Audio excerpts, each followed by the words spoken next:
budget study session on August 5th, 8 a.m. And Madam Clerk, roll call. Councilmember Giroux? Here. Councilmember Nickel? We are missing Mr. Nickel. He will not be on today. Okay. Councilmember Perstuck? Here. That one?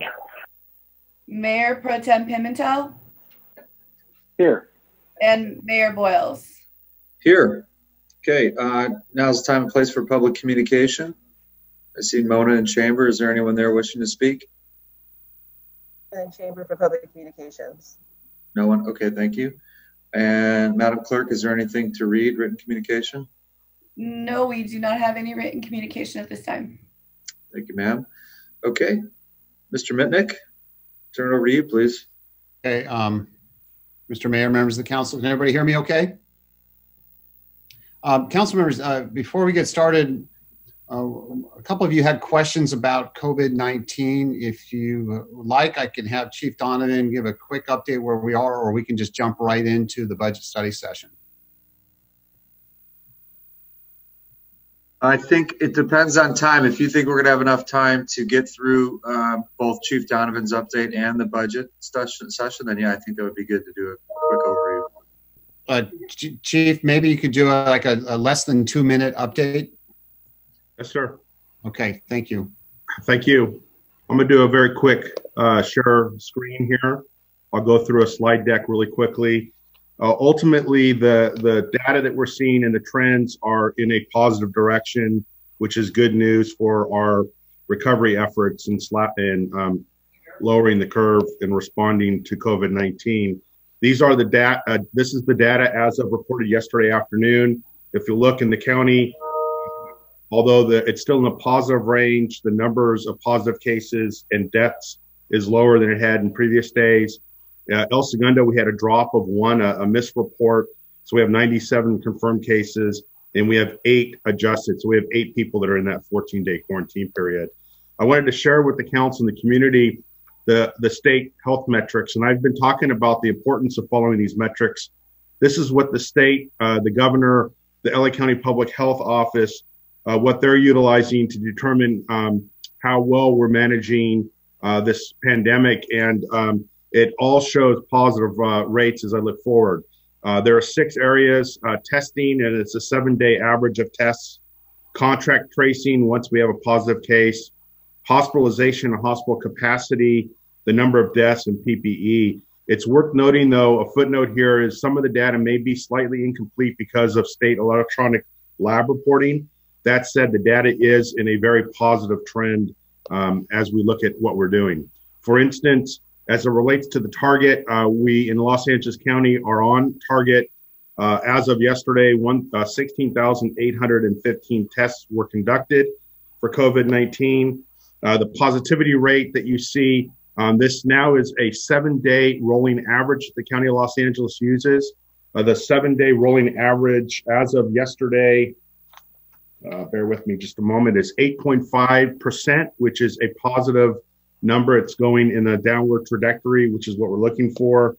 The number of contract tracings, this is 90% of folks that have been identified as positive have the county wants a follow-up contact trace done 90% of the time. Los Angeles County, we're at 98.6, in which a healthcare professional is doing contact tracing. As it relates to our hospitalization or hospital capacity, this is really good news. The hospital rate has dropped 16% and we're on target. More importantly is the number of patients going into ICU units has dropped 36%, and the number of patients requiring ventilation is down 14%. Data shows that most hospital stays now are 3 days or less. So our treatment capability is drastically improving in our hospitals. The hospitalization track that you see here is a 3-day average. You can see this is going back to May 6th, but there was a slight upward trend, and now we're since the middle of the end of July, we're in a pretty substantial decrease in the number of hospitalizations. And the death rate, this is always great news. They say that deaths should typically trail hospitalizations. In this case, our death rate continues to decline. Yesterday, there were 35 reported deaths, although tragic. It is a decrease of 3%. The personal protective equipment is the last metrics that the county uses. And we can see that we have more than a 15-day supply in more than 60% of the hospitals, which is all really good news. My final slide is some updates, and this points to positive information. The governor on Monday in his update said that there are early good signs, and he cited the wearing of masks, fewer gatherings, and those closures in those high impact sectors of our economy are really helping to respond to COVID. Locally here, as of today, in fact, yesterday, we had road banners put up on Main Street. The education information campaign, face covering campaign that's taking place starts today. We're going to be sending out teams of ambassadors to high traffic areas that will be handing out information packets, and we will be handing out face covers free of charge for folks that are interested in that. And this week, we're finalizing a health campaign, Be Kind to Your Mind, all geared towards our information and education. Ultimately, Mayor and members of council and the community, the data is going in the right direction. El Segundo is doing a really good job of taking those preventative actions to help respond in a positive way. And my sense is with the information we're getting on treatments and the information on potential of vaccines, and that there are several human trials in place now, we're in a very good positive direction as it relates to this pandemic. End of my report. Chief, well done. Any questions from council members? Councilmember Perstick, I can't tell if you're, no? Okay. I had one, Chief. How are we doing? How's the county looking in terms of meeting Governor Newsom's requirements for relaxation as it relates to school, number one? And number two, I know that it's great news on the testing front, but I've also heard from folks that the results are still taking quite a long time depending on where you get your test taken. So I was just curious to get an update on those two fronts. Yes, sir. As it relates to the schools, the LA County Public Health Department indicated that the governor's protocol for meeting the opening of schools, the county did not hit that. And so they were recommending that schools stay virtual. And there are some data. I don't have the exact numbers that the county was looking to hit, but unfortunately we did not hit the governor's expectations. And I can get that put out to the community and to you at a later time. And in terms of the testing turnaround, it depends on where you go. Anecdotally, I have people that we've been in contact with that have gone to the LA County public testing sites and they've had results within hours. I've also heard of tests taking several days. And so one of the areas that always is a need of improvement is the speed in which tests are turned around. The LA County public health testing sites seem to be a fairly quick turnaround time, and those are, again, free of charge. But I still think there's room for improvement there, sir. Thanks, Chief. Council members, any other questions or comments? Doesn't look like it. I don't see Carol right now. I think we're good. That was well done. Thank you, sir. Thank you.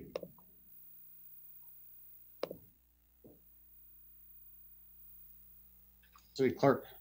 Yeah, can I just quickly remind everyone, if you are not on mute, to please mute, because this meeting is live, so we can hear when people are around you come in your office or otherwise. So if you could just mute if you're listening, that would be fantastic. Thank you. Okay. That might have been assigned to the city manager to mute when he's not on, so I apologize for that.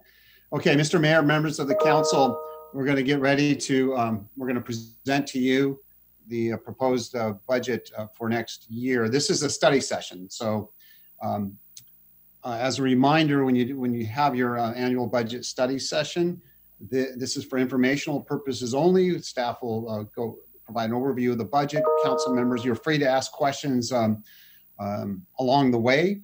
There are no action items for you today. That will come later in September when you hold the public hearing for the budget.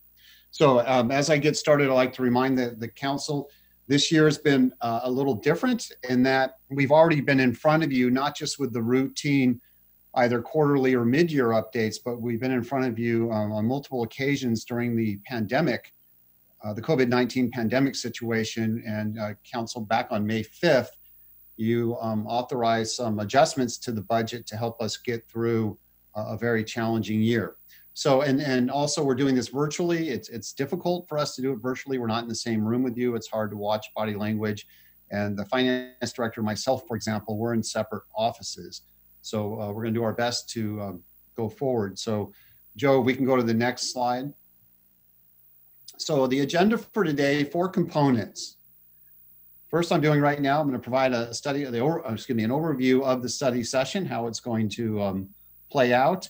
Then we'll talk about background items. We'll look at the current fiscal year. Where are we? Well, actually, first we'll look at your strategic plan. You had a study session back on July 22nd. You gave us some direction to make some revisions. We'll go over that. Then we'll give you an update on the economy and then an update on the current budget, where we are. And then we'll talk about the proposed budget for next year and then the next steps. So for the background items, 3 things. We're going to talk about the study session from July 22nd, follow up on the strategic plan, updated the economy, and then the budget for this year. Let's go to the next one, Joe. Okay, so council, I'm not going to go in great detail, but you'll remember back on July 29th, you took a look at your 3-year strategic plan document, which is outstanding that the city is so forward thinking. You adopted that over a year ago. We are finishing year 1. In year 1 for the fiscal year we're on is October 1, 2019 through September 30th of this year, 2020. So next year, with the budget starting October 1, will be the second year of the financial or of the strategic plan. And you decided to keep your 9 priorities, and they are in front of you. We're not going to go over them. But Joe, if you'll move along. You decided to keep your 9 priorities and add a 10th priority. And that 10th priority is on the screen right now. It's in red ink, and it reads, ensure that the city is positioned for post-COVID-19 recovery. I believe Councilmember Nickel had suggested that. So that would be, this would round out your priorities. You now have a top 10 list rather than top 9. And if council concurs, then that will be formally added. And that will guide us for the next 2 fiscal years to have 10 priorities.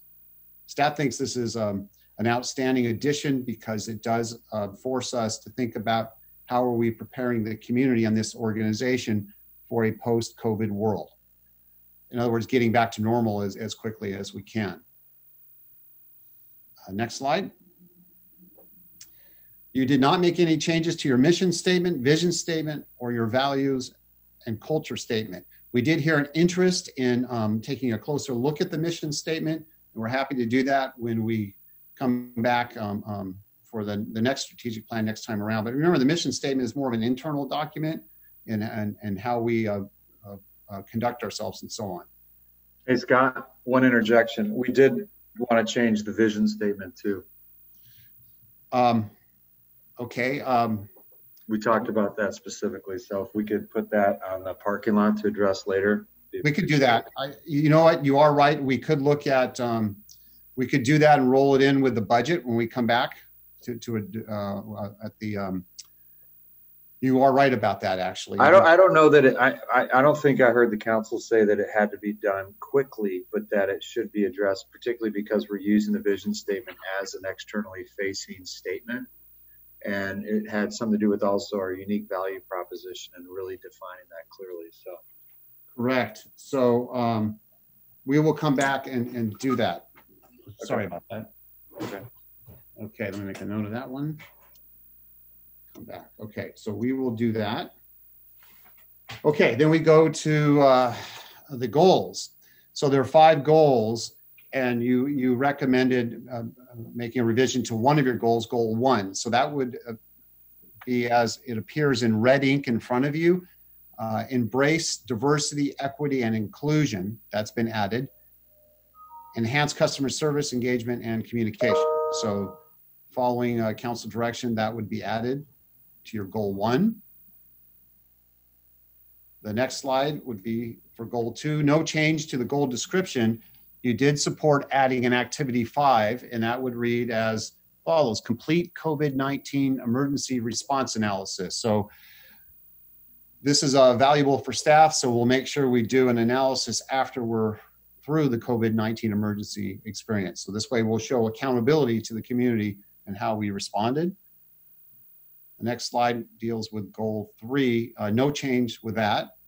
Goal 4, no change with the goal description. However, in response to requests from the environmental committee, at least the committee chair, staff recommended that we go ahead and incorporate the requested items. So activity number 10 for objective 4A would read as follows: to review the following environmental proposals. One is to update the single-use plastic policy. Another is to establish a green business recognition program. Another bullet is to develop a green construction standards, to develop green construction standards and incentives. Another bullet, explore joining Clean Power Alliance. And finally, to expand water conservation efforts.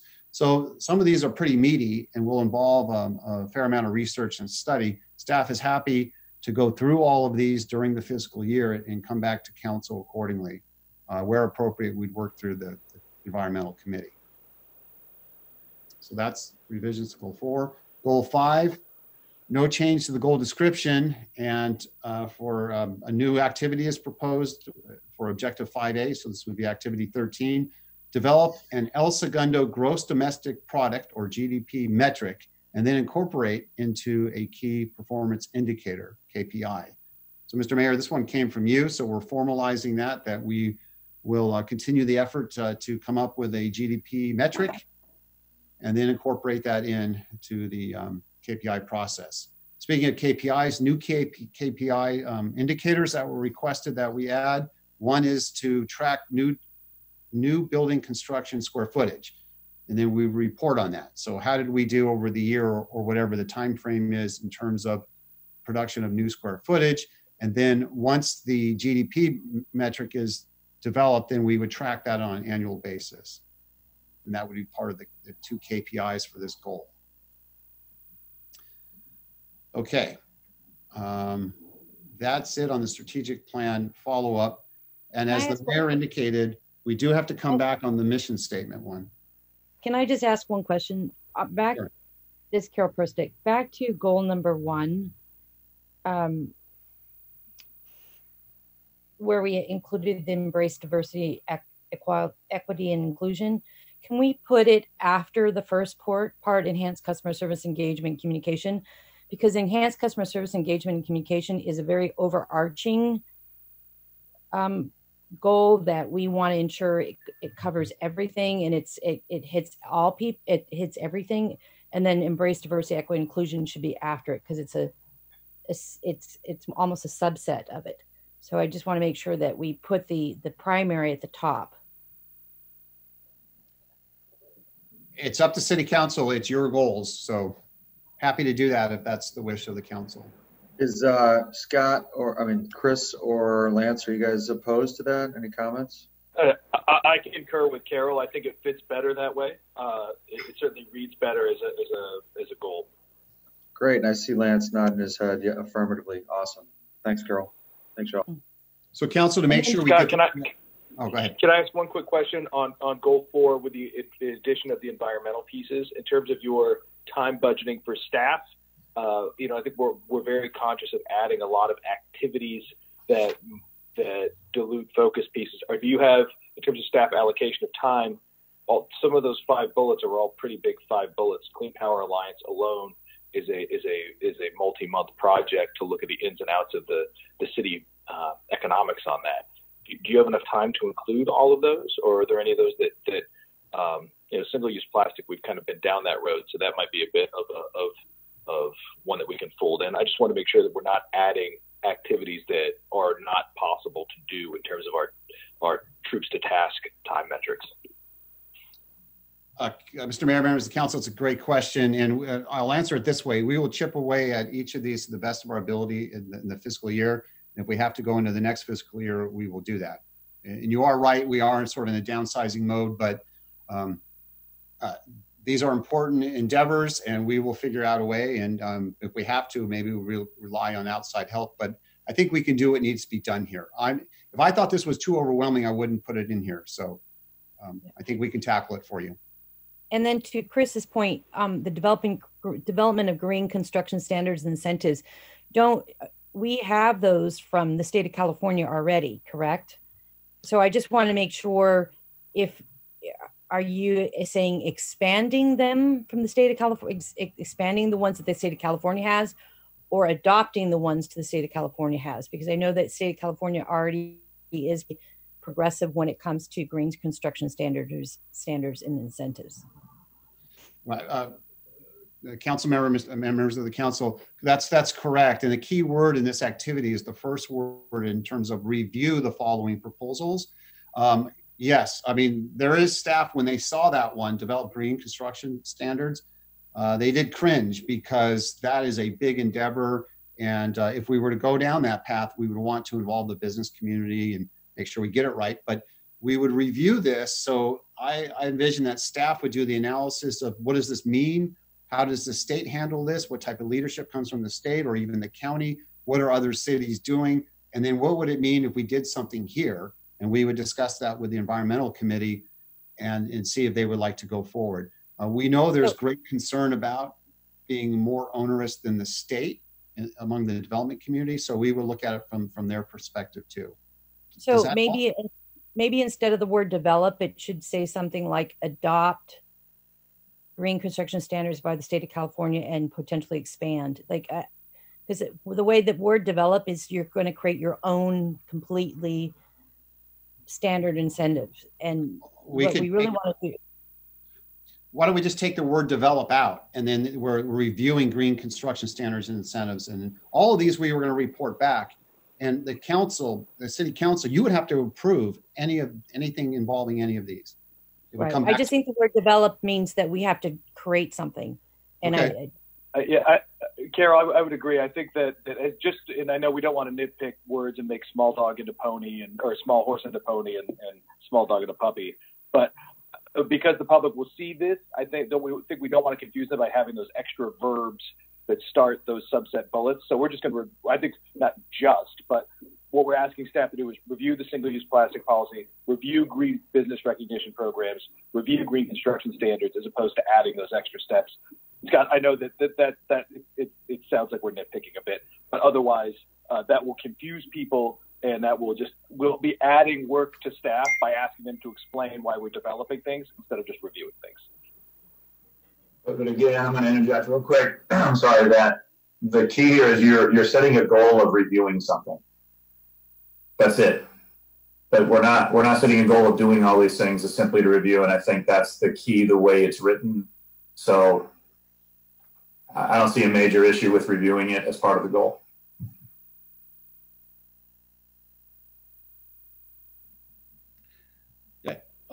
Council, I think if we remove the word develop from the green standards one, that would achieve the objective of the concern of that one. And then the Councilmember Drew is right on. I mean, it's just to review all this. And we use the wording that came to us from the environmental committee chair. So how about we take out the word develop, and we could leave the other words, and the key is to review all this. Would that work? Works for me. Lance? Yeah. Okay. Carol? I think so. Okay, good. Okay. And then before we go on to looking at the economic overview, I do want to stress and apologize on the mission statement. We will get that right and come back to you on that one. Okay.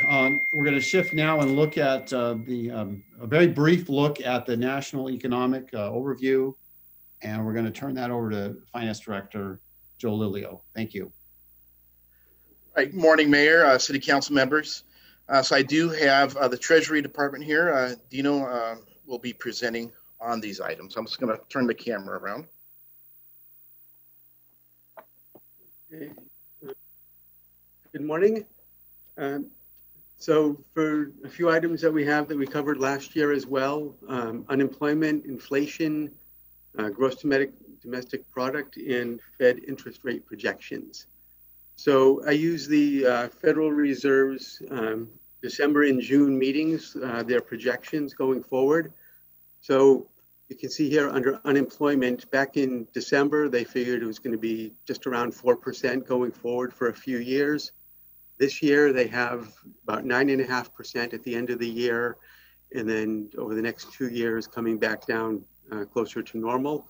Of note right now, as of June, unemployment for the country was 11.1%, 14.9% in California, and 19.4% in LA County, which are all down from higher numbers in May. On inflation, back in December, it was about 2% across the board for the next few years. But you can see here, I put in the core PC inflation as well, which excludes energy and food, so it's a little more volatile. But they show very low inflation for the rest of this year, and still low, taking a couple of years to get back up to the 2% target.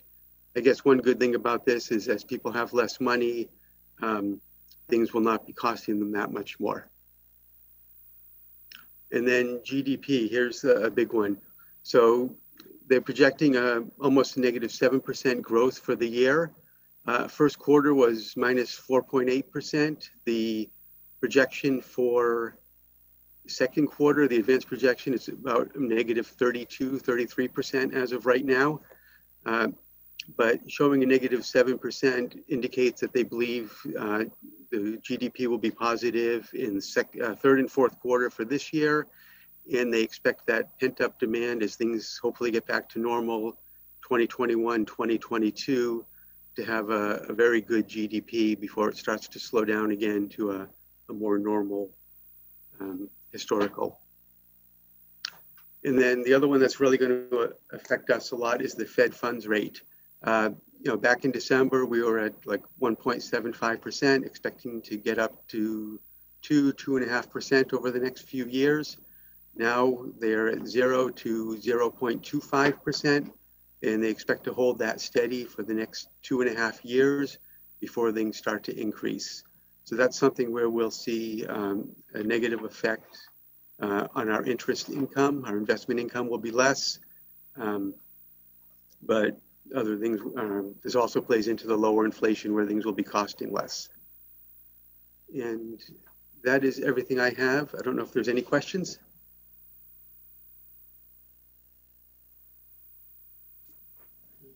Okay, I will hand back to Joe. Thank you.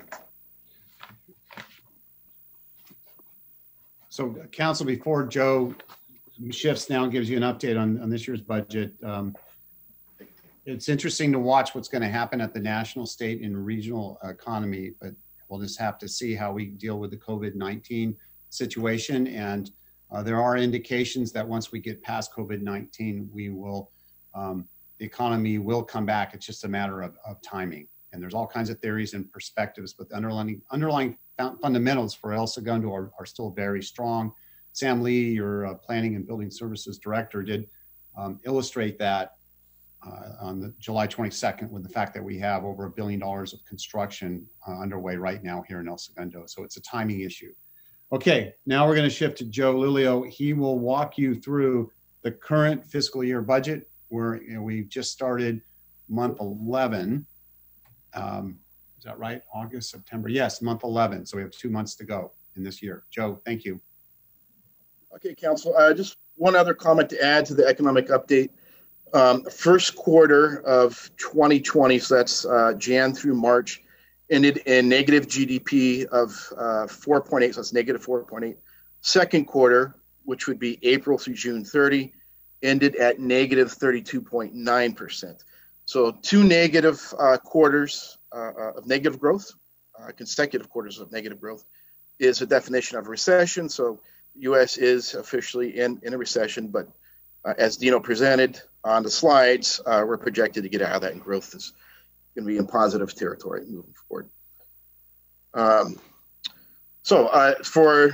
For the budget, during the fiscal year 2019-2020 mid-year presentation, so that happened back on May 5th of this year, staff presented 3 economic scenarios to you related to the COVID-19 and the fiscal impacts on the city.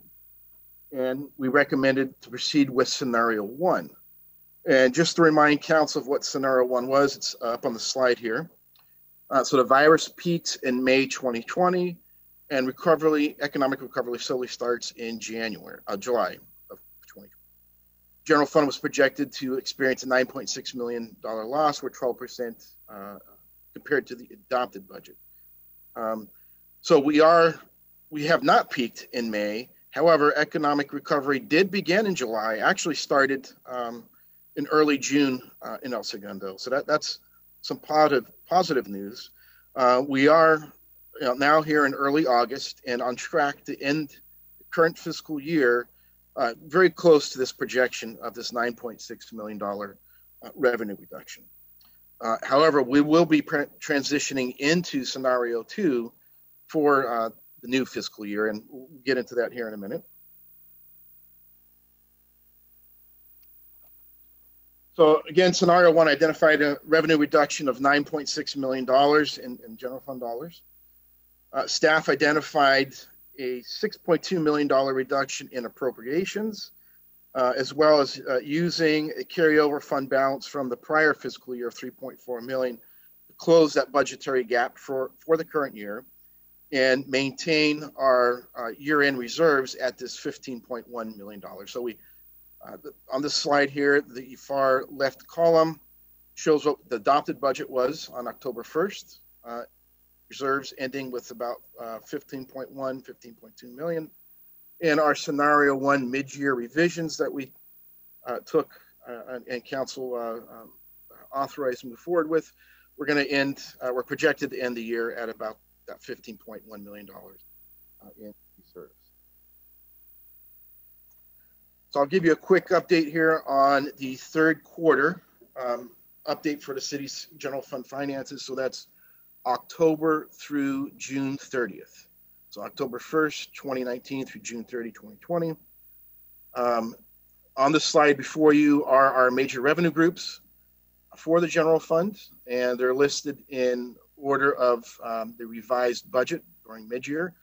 So again, we revised our mid-year budget from, it was 76 million, we reduced it down to 67.1 million. So that's that first column there where it says 2019-2020 revised budget. The actuals through the third quarter, so the current year actuals, is the next column to the right. So we've collected $57.1 million through June 30. The next column over is the percent of revenues received compared to the revised budget for those revenue categories. Most of them were on track to receive 100%. Obviously, I'll just touch on a couple of big ones. Business license, we receive vast majority of that in December and January, and you can see 99% of that collected. Sales tax, so originally we had a budget of just over $12 million. I think it was 12.5, right around there. We reduced it to 10.6, 10.7 for the mid-year revise. We've collected about 2/3 so far. We are on track to come in right around that revised budget, slightly over. So we're projected to almost come in at right around $11 million. We just had a meeting with our sales tax consultant on Monday of this week and reaffirmed that number of just under $11 million. So that's good news there as well. Joe, can I interject? That includes, that sales tax piece includes the one-time adjustment from the county, though, right? There's a bit of a distortion because they paid up in excess of $1 million is a settlement. It doesn't necessarily reflect actual commerce, correct? That Councilmember Mayor Pro Tem Pimentel, that was received in September of 2019. So that $1 million you're referring to was received in the prior fiscal year. So it's not reflected in the dollar amounts shown here. Sorry about that. Got it. Thank you. Transit occupancy tax. So we reduced that from, was at about 15.2 million, the adopted budget, brought it down to 9 million for the mid-year revise. So significant reduction. We've collected 6.1 million so far through June 30. This one we are watching very closely. We are right now, we're averaging hotels between a 20 and 25% occupancy rate. pre-COVID, we were about 90% occupancy rate. However, I projected in the mid-year revise a 15% occupancy rate. So we should be able to reach this $9 million target. However, with the additional restrictions from the governor that happened a few weeks ago and LA County Health Department, that could have a negative impact on this revenue source. So we are watching that very closely.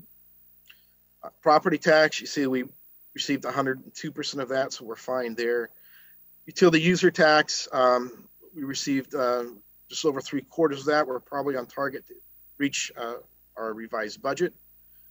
The rest of the revenue sources, we are more than likely going to receive the revised budget or exceed. And the only other item there that maybe I want to touch on is the other revenues. You see the revised budget of $3 million. We received $1.6 million, so 53% received.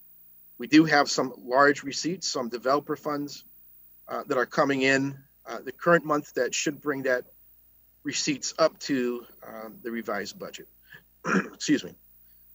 So we are on target, looks like, to reach the $67.1 million that we revised during mid-year. So that's the good news. Hey, Joe.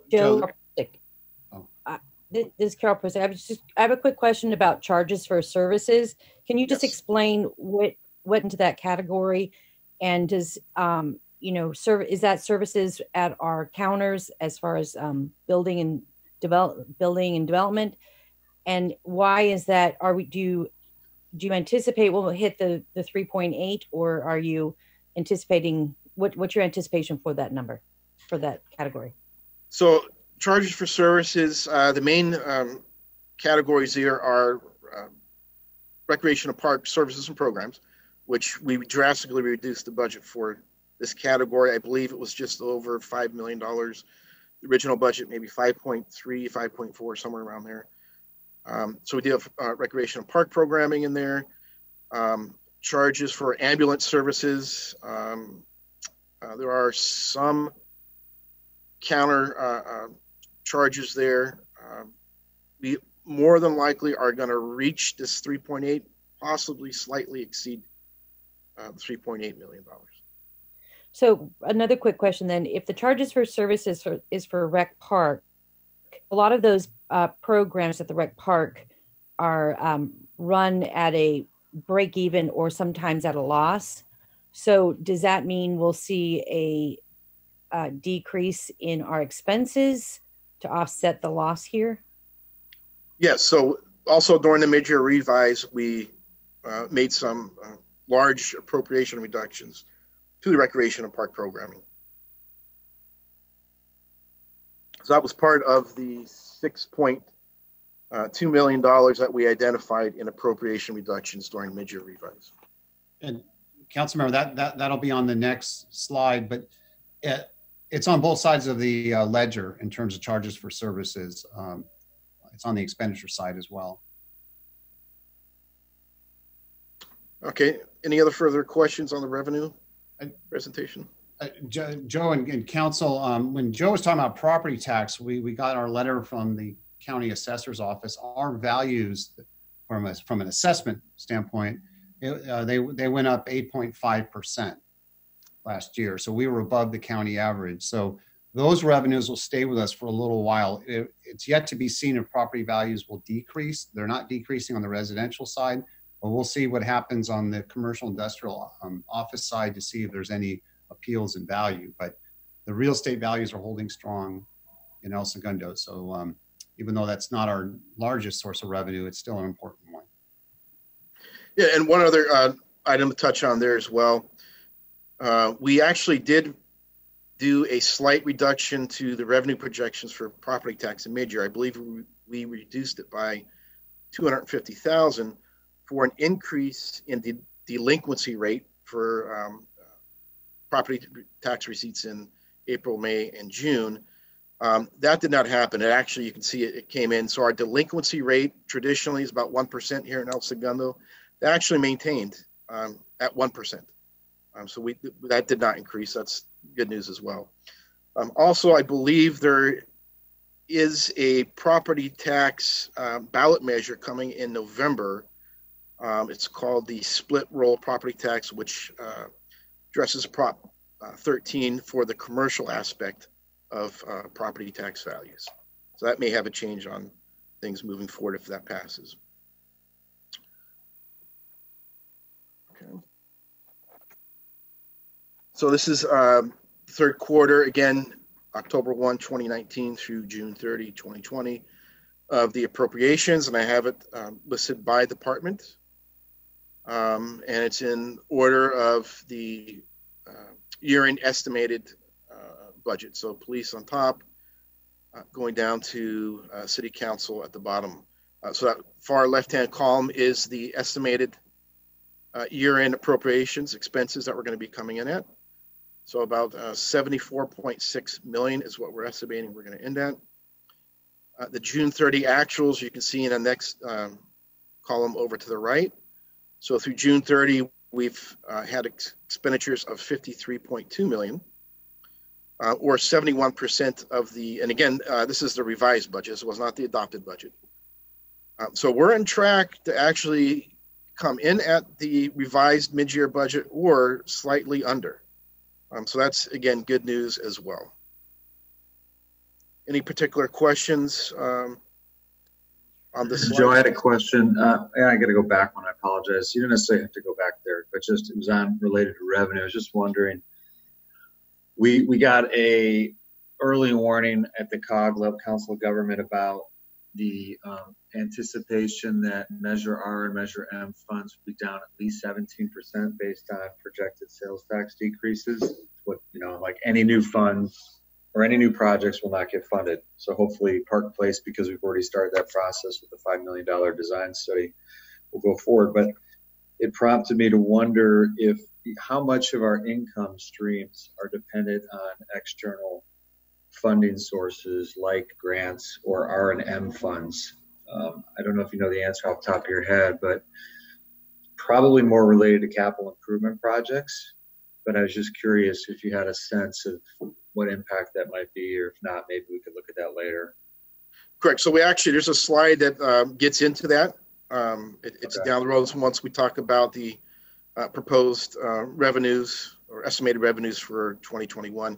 However, yes, there is an impact to those transportation-related funding sources. So Measure R, Measure M, which are local sales tax in the county, Prop A, Prop C, gas tax as well, okay. SB1 funds.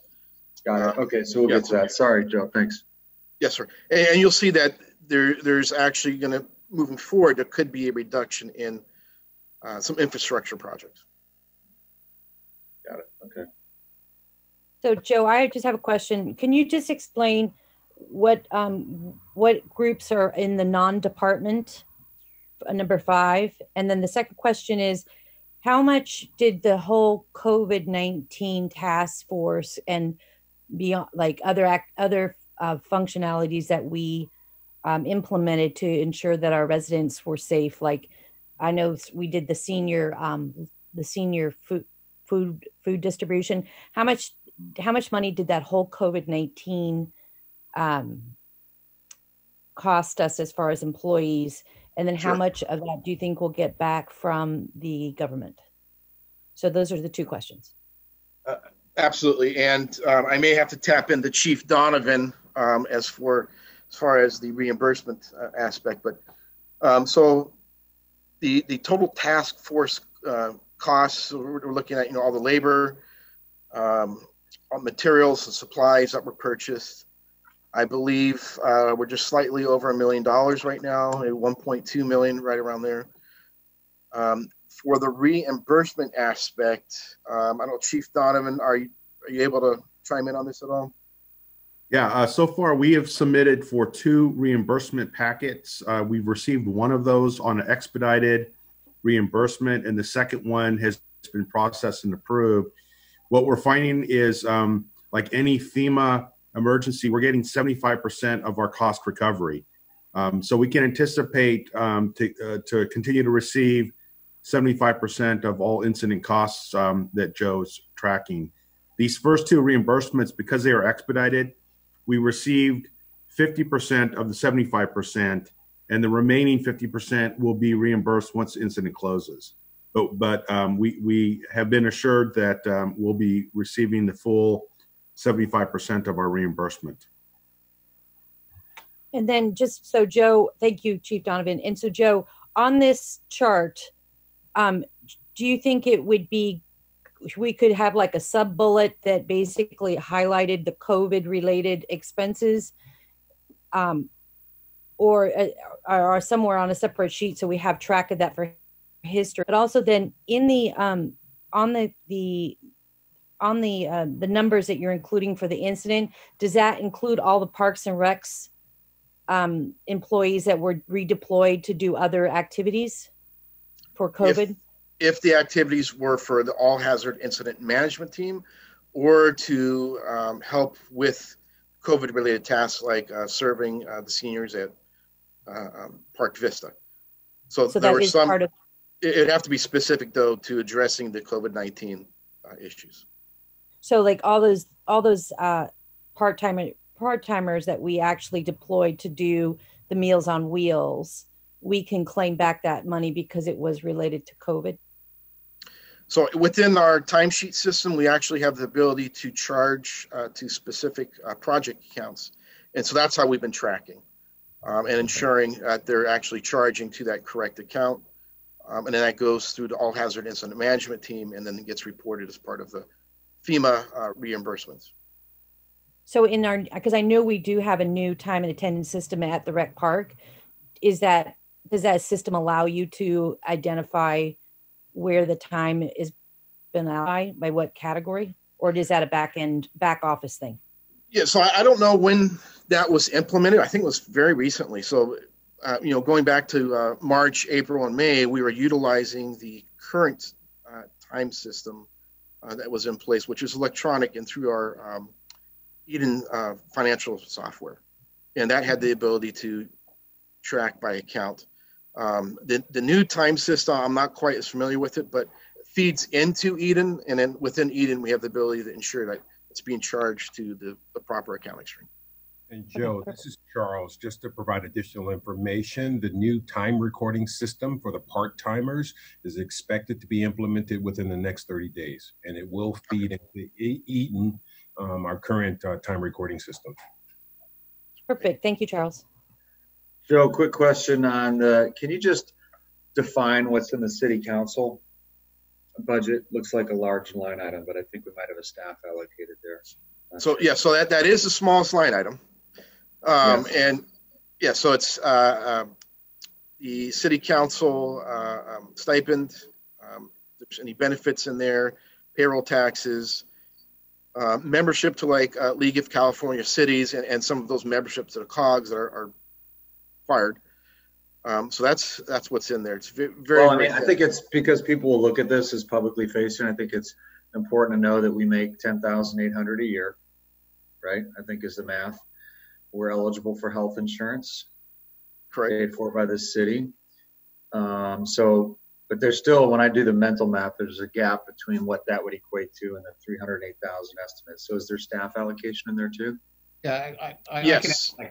Mashia is in there. Yeah, we have an executive assistant, a full-time position in there. That's okay. There. Yeah, that's what I wanted to hear. Okay, thank you. Yeah. And then Joe, real quick, you didn't answer my first question, which was about the non-department of the 5.6 million. What's part of the non-department? Sure. So there are the COVID related expenditures are in there. We have retiree health. So we've always budgeted and paid for retiree health out of that account, and that's to the tune of just under $3 million a year.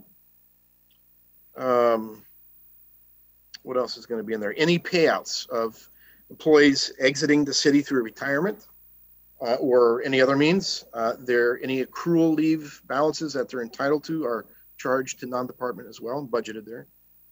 And there's council, you'll get a budget book when we do the budget study session, and that'll have more of the line items in there. Yeah, there's the way this city works, they use non-departmental for the items Joe mentioned and a variety of other things, your general liability, insurance, and stuff like that. some cities take these and just spread them to all the departments. And so each department can see their share. We put them in non-departmental. So yeah, Correct. we'll have that fully delineated when we do the proposed budget public hearing.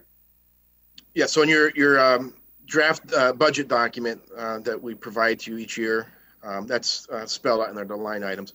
And the only other line item in there of significance would be the city parking garage lease off of Main and I'm drawing a blank on the cross streets. They're Grand. Yeah, I was looking at that, but I wasn't going to mention it. Sore subject, but it's in there. Yeah, the $245,000 annual payment, that's in there. Right. So the bulk of that, though, obviously, is the retiree health. Oh, yeah. Actually, it's more than that. That was it's about $300,000 a year for that item. Okay. Any other questions on this slide? Okay. So now he's going to shift to enterprise funds. Yeah, so real quick, I'm going to go over real briefly the enterprise fund. So for water, we'll touch on first. The adopted budget was $31.2 million. Through the third quarter, we received 18.3.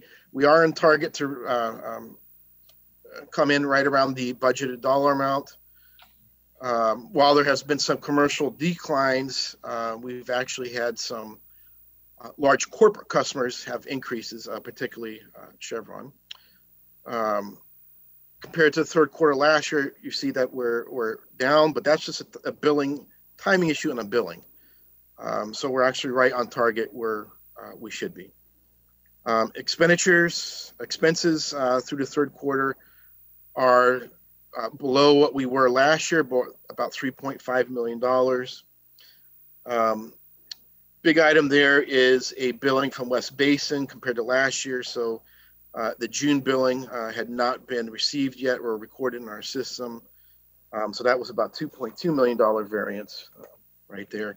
And then there were some CIP projects compared to last year that had not been on our books this year. Wastewater fund. So revenues, again, this year, $2.9 million. We're on target to reach the budget, the estimated revenues. Compared to the third quarter of the previous year, again, there's that difference of about $500,000. And again, that's the billing issue for June. And expenses, third quarter, we have expenses recorded of $2.7 million compared to last year, 3.1. And that's just a difference in a reduction in CIP projects. And we are on target to come in or just under the budget of $5.3 million. Golf fund. So overall revenue is lower due to the golf course operations being shuttered March through May, and that was due to COVID-19. I believe it opened up sometime towards the end of May, as well as the food and beverage and pro shop operations continue to be closed. So compared to the last quarter revenue, last year's same quarter revenue of $1.1 million, we're down about $240,000, $245,000. Expenses, again, same reason we're down compared to last year because of operations being shuttered for almost 3 months. Fiscal year change. So I know we've been talking about this concept for quite some time now, maybe at least 2 years. We are shifting our fiscal year from October 1 through September 30 to a July 1, June 30 traditional municipal budget. Fiscal year 2021 budget will be 9 months, October 1st, 2020 through June 30, 2021. Fiscal year 2021-2022 budget will be 12 months, July 1 through June 30, and then all subsequent budgets will be in that July through June 30 cycle. So I'm going to turn it over to Scott now. Okay, Mr. Mayor, members of the council, now that we're talking about the budget year coming up and a lot of moving parts. a lot of challenges. And I just want to pause for a moment and thank the council for your leadership and your support, and the department heads and the employees for working so diligently and hard over the last several months to balance this budget, still provide as many essential services as possible, and to deal with the fact that many of our employees can't provide services that they normally would, whether it's rec and park or library, that type of thing. And a lot of people have had to work from home and work with clients in a different way. We're in the service business, and not being able to work face to face with the taxpayers and our clients, it's challenging, but everybody here has risen to the occasion. So part of this effort, when you're facing a challenge, you heard about scenario 1, Joe mentioned we're going into scenario 2. We were not able to live with our existing budget the way it is. Council, you're aware of that. We had to make some difficult choices. So going forward, part of that process is to look at how the organization is structured and make some fundamental changes. And so we're starting to do that. So the budget in front of you starts that process. Joe gave you numbers on appropriations year to date and with the departments in a certain way. So I like to talk about some restructuring components that are included in this budget. And by the way, this will be an evolving process. So what's in front of you today is not the end all be all. We will likely see continued revisions to how we're structured as we begin working on the next year budget, which, by the way, we'll start doing that in December, because we're going into a 9-month budget cycle. So gearing up for a budget the next budget start in July, we'll have to start working on that in just a few months.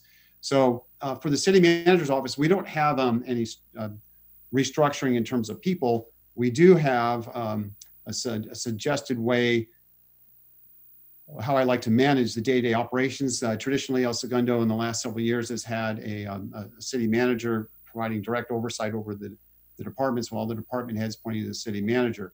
We have a deputy city manager who's been instrumental in helping me manage the day-to-day operations over the last year. So what I'd like to do internally, and I'm showing this for illustration purposes, it's not part of a budget decision package. We're not adding any people because of it. But if we can go to the next slide, Joe.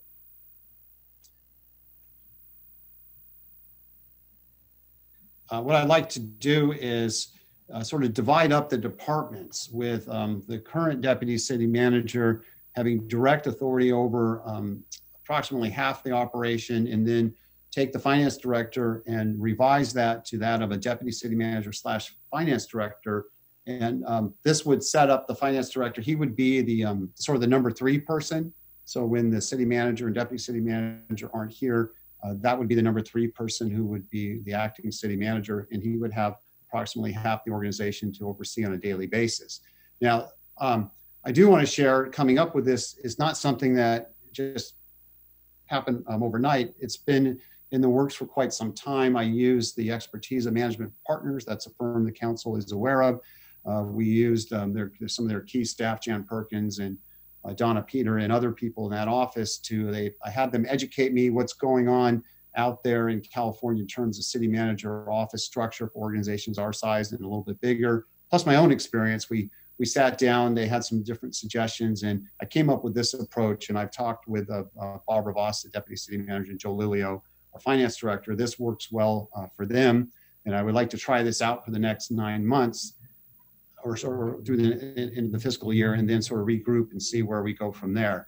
So the deputy city manager would have the development services, the city clerk's office, fire, HR, police, and there are some meaty departments there.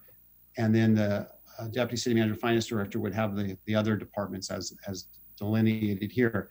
This may change in the next few weeks, but this is just a sample of the thought process.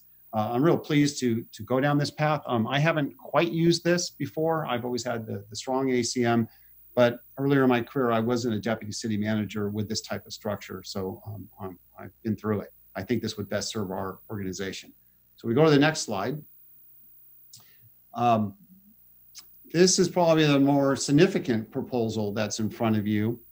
And this is coming forward as a result of some changes in personnel that are happening sort of outside of my control. And it is to merge the Recreation and Parks Department with the Library Department with a new title, Community Services Department.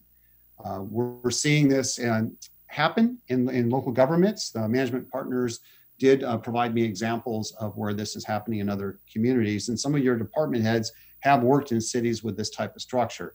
And it's a really nice blending because they're service oriented with quality of life services. And these two departments have worked well together before. And they are during the COVID-19 to provide virtual programming services. So that's the concept. And by the way, the library director was already planning to do some internal restructuring. So that part will continue. Now, for those that are, say our library staff that may be watching and Rec and Park staff, let me be clear with this proposed structure. It's not altering the library department or the library function. That will continue as it is. There'll be some revisions on the Rec and Park side, but not so much on the library side. Okay, next slide. We're also proposing a name change for the Planning and Building Safety Department to make it more reflective of what that department does, to make it more clear, and that is to rename it Development Services Department. They are in the development services business. And currently there are two divisions, a planning division and a building safety division. We're recommending to keep those two divisions. We're also recommending to establish a third housing division. This is very natural. We were going down this path with the need, with the $5.3 million coming in from the Waypoint project, the D.R. Horton project, the housing in lieu payment of, again, I think that was $5.3 million. So we're moving forward on the affordable housing side of the business. Council, you did authorize us to go out and get proposals from affordable housing service providers. That's in the works. Eventually a provider will be selected, and then they will be working to produce affordable housing in the community. So the housing division will have two components, two sections. One will be affordable housing, the other will be senior housing. And that is the sort of the oversight of Park Vista Senior Center. That's now in Rec and Park. We're going to move that over to be part of development services. It just makes more sense to do it that way. There is a small maintenance budget that's a component unit, if you will. That will stay as it is, but development services will have oversight over that. The next proposed restructuring item involves the finance department. So that's the inclusion of the city treasurer's office. This has been in the works for a while due to the Measure T that passed. So the elected city treasurer will be in office for the full term, and then when that's up, that will be an appointed position. But it makes sense for the city treasurer's office to really be a division within the finance department. And the elected city treasurer is supportive of that. Results in a lot of efficiencies on the staffing side and so on. In addition, we're recommending the consolidation of risk management. So the risk management has been bifurcated between the human resources department, with their running the workers' compensation fund and the general liability piece over in finance. It does not make sense for that to be split. We're recommending bringing that together. We are also recommending establishing a new position, and I'm looking you in the eye and telling you this is a new position, risk manager, but it will be offset through efficiencies and so on. And if you like, the finance director can step up and explain how that would work. But remember, this is funded by two separate funds, not a general fund cost. This will provide a lot of efficiencies for the organization. I think, Scott, can I just add a quick comment to that? Yes, sir. It'll also provide a large reduction in some liabilities related to these operations as well, which will have a direct impact on savings to the budget. And Council, we have talked with you about this issue. You are aware of our challenges as a full service city in these two arenas. We've heard you, I've heard you over the last 13 months loud and clear, reduce our claims, our exposure. This is a great way to do that. And Joe, I think it's important that we point out we're working with our city attorney, Mark Hensley, who has a lot of experience in both of these arenas, and we're trying to be more efficient that way. Joe, can we go to the next one? So for our information technology, name change only is recommended. This is important to your IT director. He would like his title to be more reflective of the work they provide. So changing from Information Services Department to Information Technology Services Department. Charles felt really strong that we have the word services in there. I might be old school. I like IT better, but information technology services is more reflective of the services they provide. Next slide. And for public works, so with the change with Rec and Park, having that merged with the library to be Community Services Department, we took a long look at how we deliver services, and it makes more sense for the parks and landscaping maintenance services to be part of public works, to move that over to public works. The parks landscaping employees, they work out of our service center, which has the public works employees there. It just makes sense for it to be one unit. And I know that's going to be a paradigm shift, but I've had experience in this field. It just makes a lot more sense. There's better management control, and it allows us to be more flexible and nimble in terms of how we deal with our facilities and our assets. We feel it's a win-win all the way around. Next one. Okay. So that's the structural changes. And now I'm going to turn it back to Joe, I think. And Joe is going to explain as we go into the new fiscal year how to shift to scenario 2. Okay. Scott, this is Carol Prustic. Can we just go back to the first slide with the deputy? Yes. Yeah, that one, deputy city manager. So initially, when we had designed the deputy city manager position, it was not a position.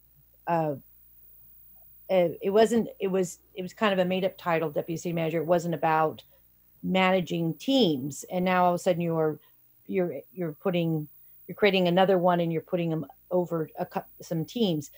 And one of the things that we've always heard about is compaction issues as far as pay. How will you address that with this? Because obviously you're elevating 2 positions, and some of these departments, the pay of the person under the deputy city manager will be making quite a bit more money.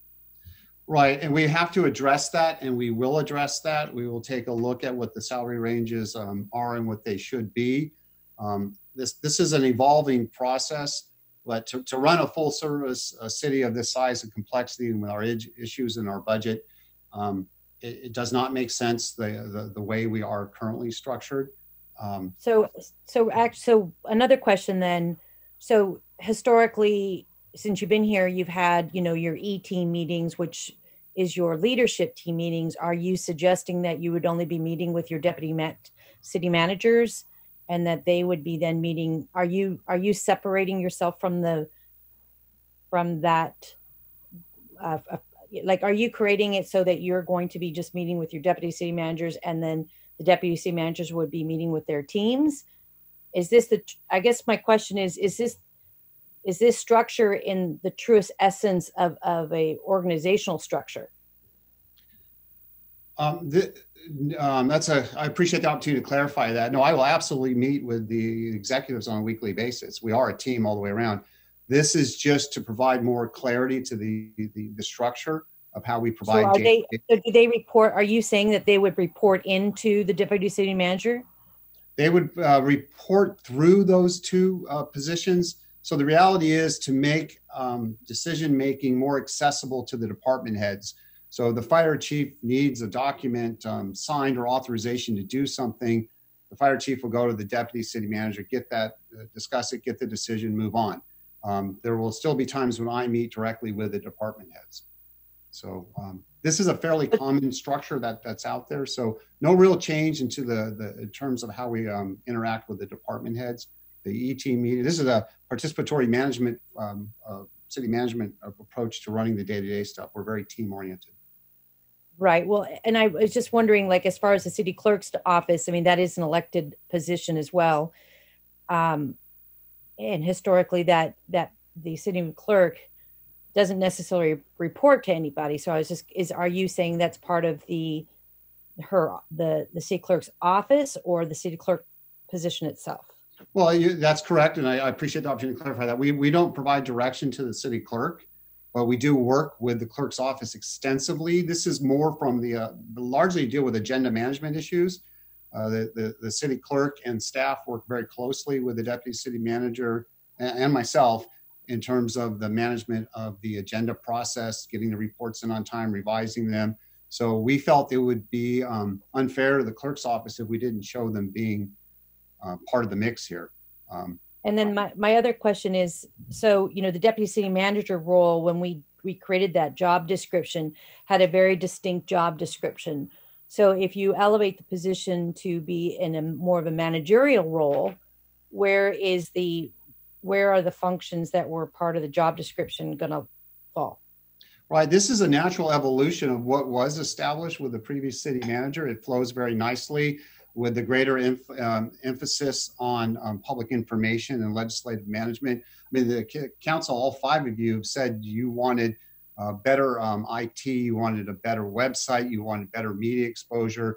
So we stepped up and we've created the public information officer or public communications manager / legislative affairs manager. That's working very well. The city excelled during and is still excelling during the emergency situation, COVID-19, and how we get the messaging out to the community and the updates. And so this is a natural evolution of that. The deputy city manager will still be in charge of overseeing those functions that she was hired to do, including economic development.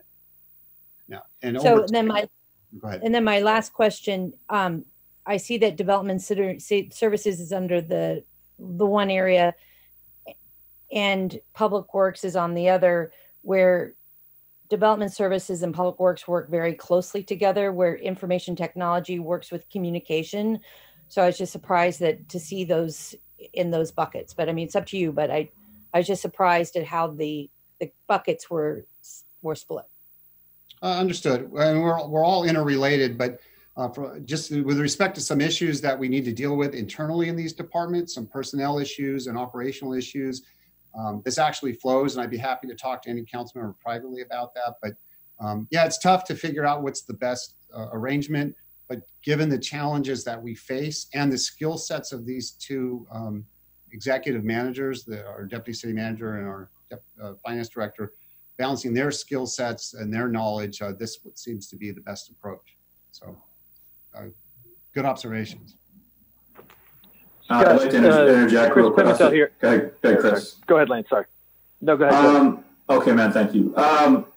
Look, on this, Scott, I guess here's my overarching question. In your professional opinion, is this the best way to streamline our organization, or essentially your organization, to get things done or to get the strategic plan done the way we've asked you to get it done? In your purview, is this the best way to do it? It's just a yes or no for right now, and you can elaborate after. Yes, the answer is yes. So with that in mind, and again, this is just my opinion. This is not everybody else's. As far as getting into who does what, when they do it, how they do it, you are in charge of this organization as far as I'm concerned. If this is the way you feel it is best to be run, and I'm sure you understand that in the end, if things go wrong, they're on you. If things go right, they're on you. So to me, as long as you feel that this is the right way to do things based on what our goals are as a city, I'm very much in favor of it. So I just want to make sure I understand that you feel 100% confident that this is the way to do things. That's all I got.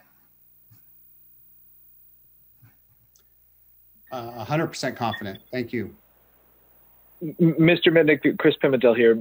My question goes to a little bit to what Councilmember Pierstick was saying, is if these deputy functions are functioning in a coordination role, like an executive officer or a chief of staff, and are administrative in terms of coordinating activity, that's an important distinction versus if these individuals are reporting to them, if this is a direct report insertion into the hierarchy, I think we want to make sure that we plan for the salary ramifications of that, because the administrative code does have these compaction pieces to it. And I think it's something that we want to make sure that we're very aware of, because we very quickly in city council mind have a vision of what we are paying at these different salary levels. and those can quickly become distorted and in the thrall of the administrative code when someone says, well, I was making this, but because now this person reports to me directly and I sign their performance review, I am obligated to get a pay raise. It's something that we want to be very mindful of. So I think it's a distinction with a very fine difference of, are these coordination roles with some additional responsibility, get that, versus someone installed in the hierarchy and is doing the performance review and providing those sort of classic co-employment, or not co-employment, it's the wrong term, but direct employment metrics of direction that will obligate us to increase a budget line item. So I think that's an important distinction that I think Councilmember Pierstick touched on. And I don't, I'm not going to put you on the spot to answer it now because it's just a study portion. But when we come to review this, we'll want to make sure that we know how that nuance fits in, because we'll have to make an adjustment to our expectation of the budget for it. Understood. Understood. When we come back with the public hearing, that will be addressed. Okay. Any other questions on any of the reorganization items? Okay, seeing none, we'll go to the next portion of the presentation for next year's budget. We're going to turn that over to the finance director.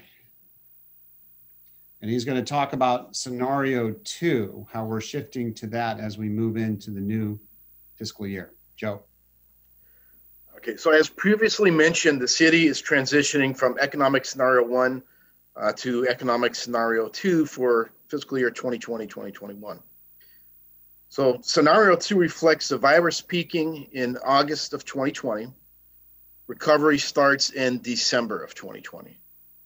So what that means for the budget for next year roughly is a 15% reduction in general fund revenues compared to if COVID-19 was not in existence. And that I feel is a very conservative approach, slightly more conservative. So this is a snapshot of the estimated fiscal year 2020-2021 revenues, all funding sources.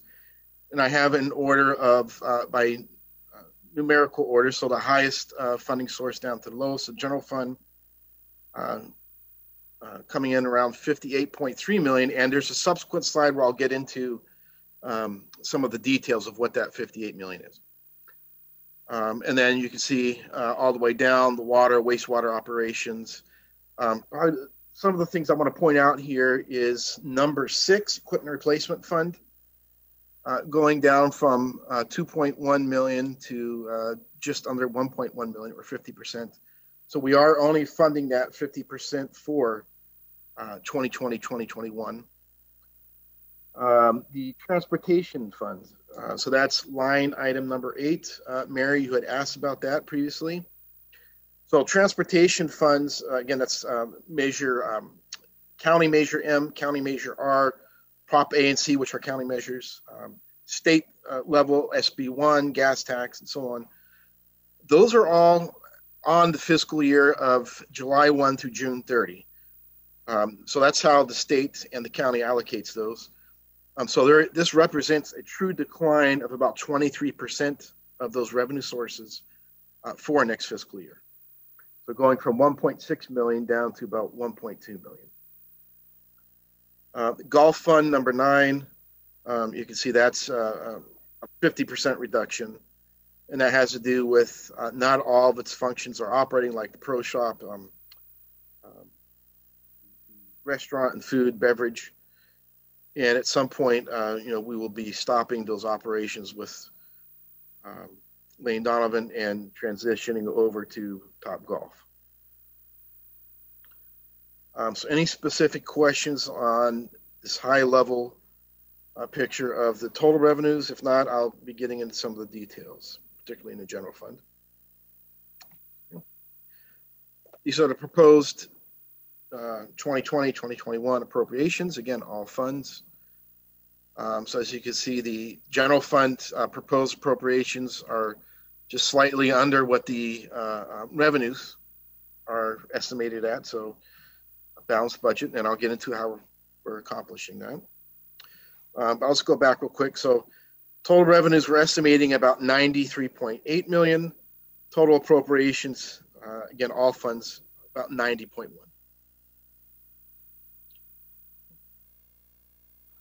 So general fund revenue. So these are some of the details now for 2021.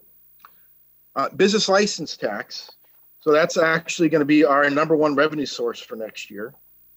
And the approach I'm taking there is a 15% reduction overall in that revenue source. So that equates to about 10.5 million. Again, bulk of those revenues are received in December and January. Property. So that, hey, Joe. yes. Joe, can you, when you go through the ones, the big contributors to the revenue stream, like BLT, for example, can you just talk about the rationale for the 15% reduction? Sure, absolutely. So we actually have a lot of moving components here. One is there's an annual CPI that gets applied. That's in our business BLT ordinance that gets applied, I believe, in November. We use, I believe, it's either the October or November CPI for LA County, Orange County, Riverside area. So I did not take that into effect. So that's a very conservative approach. The current CPI right now is about 1.4%. Whether that will maintain, reduce, or increase, I don't know. The new businesses coming online, usually we project some sort of amount of new businesses opening up, coming online, and we team up with development services to see those new businesses coming up pipeline. So that's not factored in here as well. So again, that's even a more conservative approach. And then what we did is we just looked at kind of the overall unemployment in the area and some other factors that could impact the way the business license tax is calculated. And we're assuming that overall it will have an aggregate impact of about -15%. But if we include that, I'm not including the CPI adjustment, which I'm assuming will probably be about 1.5%, and not including new businesses coming online, it's probably more in the vicinity of about an 18% reduction. Okay, property tax. As Scott had mentioned previously, we received a letter from the LA County Assessor's Office saying that our overall assessment value is increasing by 8.5%.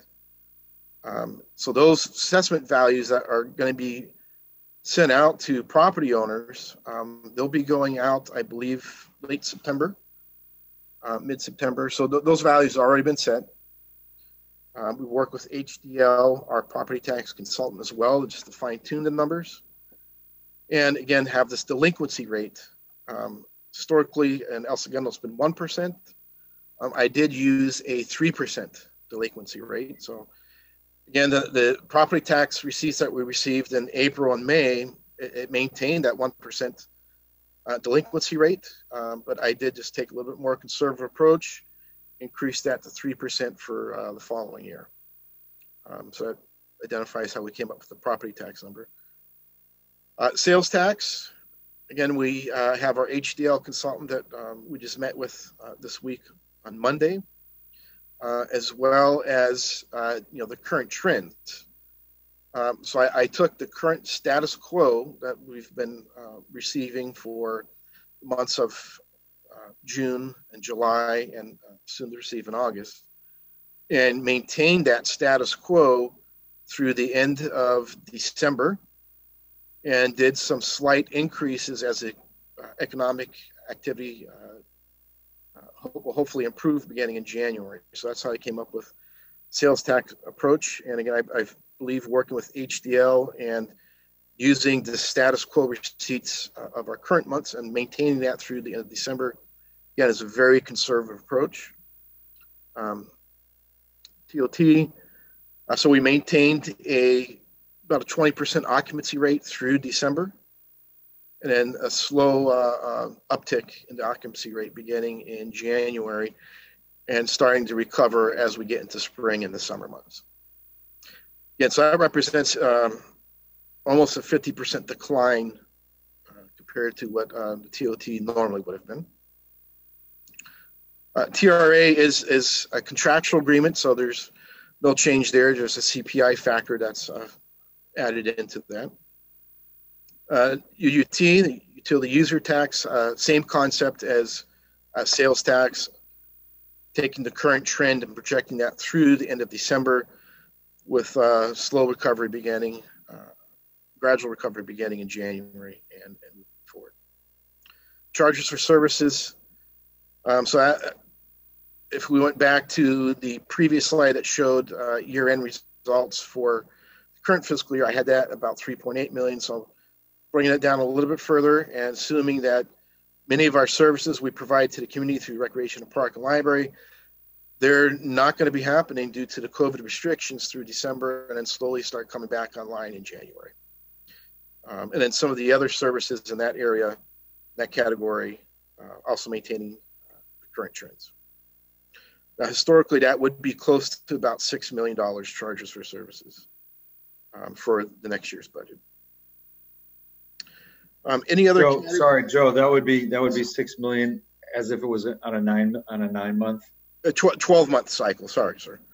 12-month, right. So 12-month cycle. What would it be normalized to 9? I guess just what's the percent reduction you're expecting there? So it's very seasonal. Remember that the programming there is very seasonal.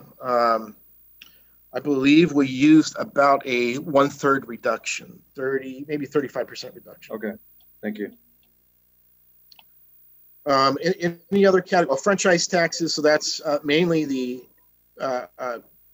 Southern California Edison and SoCal Gas Company. We received 2 large payments from them, both in April. So that represents a 33% decline from what it would have traditionally been. So it has nothing to do with the 9-month cycle. They pay every April based on a 12-month period. And so it normally would have been about just over $3 million, about $3.2 million. And that's the reduction there is due to basically the reduction in demand for those commodities. Any other items you want me to touch on? I know it's not a big line item, but the intergovernmental, the $2 million roughly. What are we expecting there? I'm just curious. So that's actually a component of property tax that we receive 2 times a year, one time in January and another time in May. It's a line item on the property tax bill that we receive that is, so that has to do with assessed values. So really no change there compared to the prior year. Okay. Any other questions from anyone? It's hard to see everybody because you got the presentation view up. Let's see. Everyone looks like everyone's good. Okay. Okay, so total revenues next year of about $58.3 million. So now, this is going into economic scenario 2.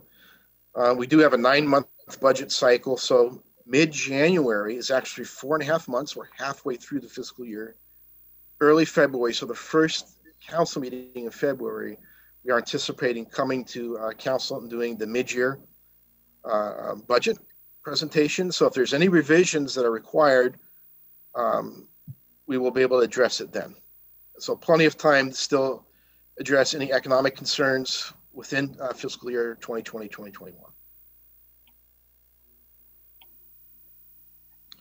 And here's some of the assumptions which I already covered verbally.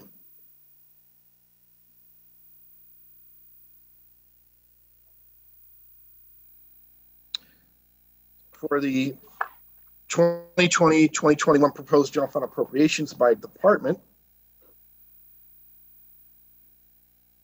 some of the factors that we did here, we did ask departments to take a very hard look at their operating and maintenance budgets, which, first of all, for the general fund, about 80% of the general fund budget is personnel. We do provide services, so that is the rationale why it's such a large percent. 20% of the budget is for operating, maintenance, and supplies. We did ask the departments to come up with actually 3 scenarios: a 10%, 15, and 20% reduction in their O&M costs, and we ended up using the 15% reduction. So that's factored in here. We also, last year, if you recall, for 2019, 2020, we used 5% vacancy rate. We just applied that across the board. What we did for the development of the 2020, 2021 budget is we actually looked at positions that we know will not be filled due to whether it's recruitment timing or maybe possible retirements in the pipeline. So we actually looked at positions and we're identifying positions that will not be budgeted for next year. And I'll get into that in a subsequent slide. So it's still authorized, but not budgeted for 2020-21. So here, the budget, the proposed appropriation budget before you, this is not, well, actually it does include CIP. So the total operating budget is $58.1 million. And then we're proposing a transfer out to CIP of $1.2 million, and I'll get into that in a subsequent slide what that is. So total general fund appropriations of $59.3 million. Okay. So just some factors here. So personnel costs, salary and benefit adjustments based on multi-year MOUs. So that was included in this budget. The minimum wage increase effective January 1. So that's a state law that passed a few years ago. We've been steadily increasing up to $15 an hour. So we're currently at $13 an hour, and that goes to $14 January 1st, 2021. There has been some discussion at the legislative level whether to hold off on that state requirement or to let it go forward. If the legislator takes no action or governor takes no action, it will be reset to $14 an hour from 13 to 14. So right now, that's what we're anticipating, that it will increase to $14 an hour. Joe, may I make I'd like to make just a quick observation on this one. What I'm seeing in my businesses is because LA City went to 15 July 1, it's hard to compete. And I know this would really mostly apply to like Parks and Rec probably, and some of our other more hourly kind of seasonal workforce. But I think we should probably count on having to be more competitive. I don't know if you've already built that in the model based on what I'm seeing here with the minimum wage impact, but yeah. So some of that was addressed last year, Mayor, particularly with the lifeguards, senior lifeguards, and some other positions. We actually took that approach and made some of those positions that are hard to recruit a little bit more competitive, and council approved that. And what the impact this will have, so as we increase from 13 to 14, January 1, our salary table for the part-timers will increase all the way through. And that's going to be presented to council, I believe, sometime in September or October, increasing that salary table across the board for all the part-timers. Okay, thanks. Okay, some other factors, personnel costs. So I don't know if you recall, it was about maybe 3 years ago now, I hired a firm, actuary firm called Bartell and Associates to do an in-depth study of our pension liabilities. They came up with a plan. We've been implementing this plan over the last 3 years in conjunction with the Pension Ad Hoc Committee and paying off some additional discretionary liability line items with pensions, doing some fresh starts or refinancing of pension plans. To date, we've saved about $11.7 million, so we're going to continue with that plan. We also are going to be looking at some other factors that I'll get into in subsequent slides as well that will bring some potential savings to the city. And just to touch real quick, public safety rate. Again, this is for classic members. So classic members are defined as anybody that's been in the municipal government hired in those positions prior to January 1, 2013. Those hired after January 1, 2013 are referred to as PEPRA members. Those rates are not up here. They're significantly lower. Public safety, we have the classic member rate going from 71.4% to about 99.5% by 2029. And that's the percent of pension costs based on their pensionable income, so their salaries and some of their other special pays that are pensionable per the CalPERS rules. Joe, that's our funding rate, correct? That 71.4% reflects our funded rate? No, that's the cost. It's very close to the funded rate. Our funded rate's about 67%. But that's the cost of the pension benefit to the city, the funded pension benefit on an annual basis. So for every dollar that we pay a public safety officer or personnel, we pay $1 essentially into workers' comp. Into the pension into CalPERS, sorry, wrong right. bucket. Yeah, right now 71. This year it's going up to, I believe, about 75, 76 cents.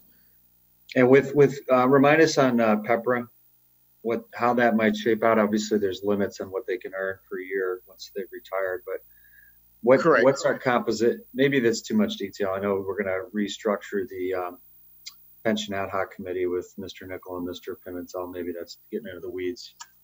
Yeah, but real high level, Mayor. We have about 3/4 of the public safety workforce as classic members, and about 1/4, about 25%, as PEPRA members right now. As obviously time goes on, that will, flip, and obviously significant savings will come from that. The miscellaneous employee group, we're about a 50-50% right now. It's 50% classic, 50% PEPRA. And the rate there for, again, this is miscellaneous classic rate, is going from 26.7% to about just under 34% by 2030. And then rates begin to peak and normalize when we get to 2031. And by the time we get to 2040, in theory, that's when we'll have this unfunded pension liability paid off, 20 years from now. And rates will be going down. Again, this is for classic members. It's about 18% for public safety and 9% for miscellaneous employees. So it's really getting through the next 20 years. And I think sticking to this plan and some further concepts that will be presented to the ad hoc committee and hopefully moved on to the full council will have some really significant operational processes that will get us through the next 20 years. Okay. So real quick snapshot of our current vacant positions. As of August, we have about 35 vacant full-time positions. And there's the breakdown by department. Some of these positions have been authorized to move forward with recruitments. And some have been identified that it's just, we're not going to be able to recruit in the 9 months budget coming up in 2021. And those will be postponed to the following year. So here's a snapshot of the proposed vacant positions. So I have it listed by department. Hey, Joe, can you hold on a second? Yes. Council, with this slide, it's really illustrative of the reality here. So right now, over 12% of our budgeted full-time positions, not counting the part-timers, this is not full-time equivalent, we're talking about the full-time positions that are authorized, we have a 12% vacancy rate. And next year, we're looking at budgeting with a rate over 7%, but frozen, I mean, with no money for them. So they cannot be filled during those 9 months. We're shifting from the very temporary practice we had last year of budgeting salary savings, as we've talked about. For both Joe and I, we feel professionally that's a bad practice. So we're making that shift. So some cities you've heard have done these across the board cuts, right? They've cut out 10% or whatever. This is a de facto cut for another 1 year period. And if you think about the 15% across the board cuts we did on the maintenance budgets or O&M, and then how the equipment maintenance contributions were reduced. So we've done some fairly significant de facto cutting in this budget. I just wanted to point that out. This chart's very illustrative of the impact. Scott or Joe, I think when I look at this and knowing that we want to be transparent and we want our public to know the decisions that we're faced with, the severity, the gravity of the situation, I applaud you. I think you guys are making the right decisions here on police and fire. Anticipating what public's reaction is going to be is, oh no, we're going to be less safe. I think it would be important to have a general sense of how well staffed we truly are in police and fire. Because if you look at our staffing ratios based on our population size and our footprint of 5 square miles, 2 of which are a Chevron that has their own services, we have a very healthy, sturdy public safety workforce with incredible staffing ratios. And I don't want the public to think any differently. So knowing that we're going to be publishing this and we want to do our best to ensure that our constituents know what we're doing here and the decisions we're making, I think it would be worthwhile to give our public a sense of just how well staffed we are vis-a-vis some of our neighboring cities. So something to consider, but I'm just looking to anticipate, if I'm just your average resident and I'm not that well informed in terms of what's happening around us in the county, et cetera, I might be concerned about what I'm seeing here in the reduction in police and fire, at least for frozen positions. So, Mr. Mayor, members of the council, on that point, we appreciate making that. We have data. You've seen it before. We do have data that shows our staffing levels. You can do it per 1,000 residents or per 1,000 private sector employees or however you want to do it.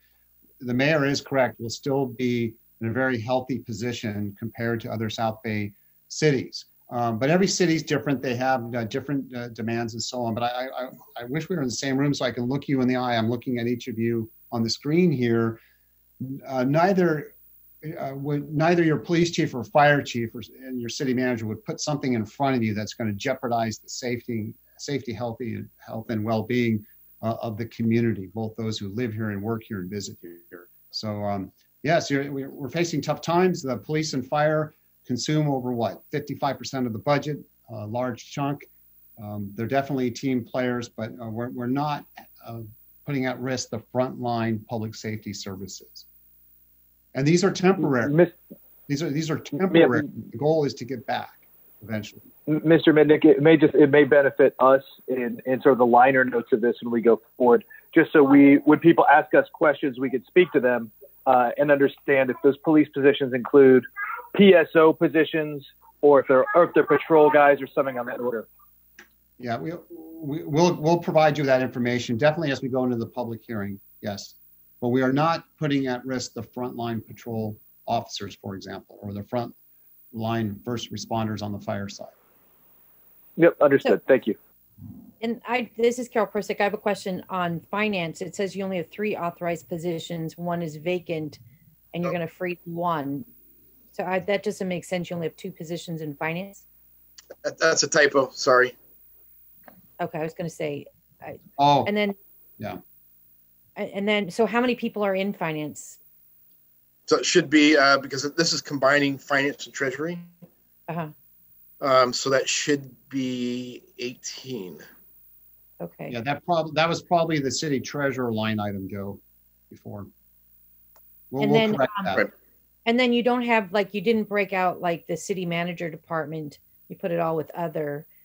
And then which is surprising because everything else is blown. I don't know if you did it because to fit on one page. Oh, yeah, we talked about that yesterday, Joe. Remember at the end of the day, because the other departments, we like in our office, we don't have any, if I remember right, that we're freezing in the city manager's office. We'll expand this, council. We apologize. You're right. That should have been fully delineated. And then the other one I was just wondering about is on human resources. I know that we've had some challenges in that department, and if you only have 5 and you're freezing 1, that just leaves you 4. It's going to be difficult to reorganize that or to enhance that department if you're freezing 1 of the positions. But that's just a comment. So part of this, if I can just opine, or I guess add some clarity. If we go back to the previous slide, we showed 35 vacancies. you could take any of these departments. So there are recruitments going on for many of these vacant positions. We also looked at, we know there's retirements. In fact, there's some people that are retiring by September of this year.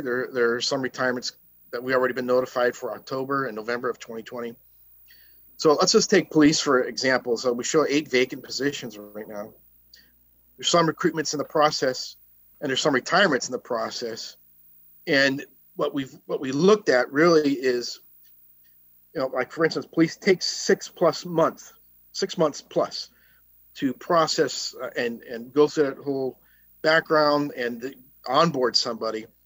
So we really looked at the whole entire process, and realistically, when is that body going to be on board, and how long can we leave that position unbudgeted?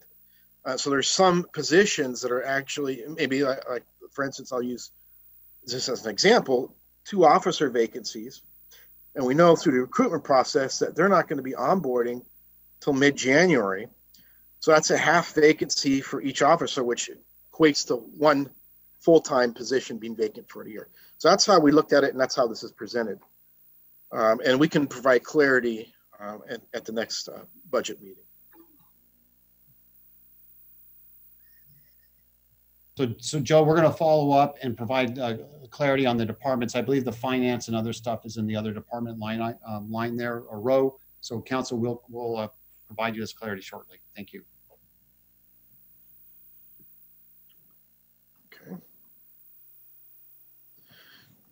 Okay, so some of these items I already touched on, but the development of the budget, we used a 15% scenario for O&M reductions, 50% for equipment replacement, no funding for new technology or new infrastructure projects. There is infrastructure funding, which we'll get into.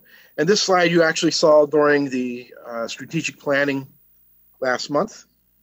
So I did update 2020, 2021. And you can see the out years. Again, this is budgeting at all authorized positions and assuming that all appropriations are spent. Mostly related to pension. Is that right? Correct. Yeah, most of the correct. Most of the increase is related to pension, some MOU increases as well. And again, this is assuming that we're going to be fully budgeting. I'm going to go back to this slide real quick. These 283 positions, not taking a strategic approach, how many positions are going to be vacant. No agency ever has 100% of their positions filled throughout the year. It's just not a reality. This is the graphic form presented in number form. Again, same slide that was presented to you during strategic planning a month ago. So we do have time to address the structural deficit in the out years, and some of the ideas that will be presented to the pension ad hoc committee will help address some of the structural deficit. I would also advocate, which I have in previous years, looking at some revisions to some of our maybe tax ordinances like the business license tax and some other of our revenue structures as well. I'm going to hand it back over to Scott to touch on this next section. Okay, Mr. Mayor, members of the council, thank you for your indulgence so far. So Joe's gone over the numbers for next year's budget. And as mentioned, we were tightening our belt, frozen positions and holding things back.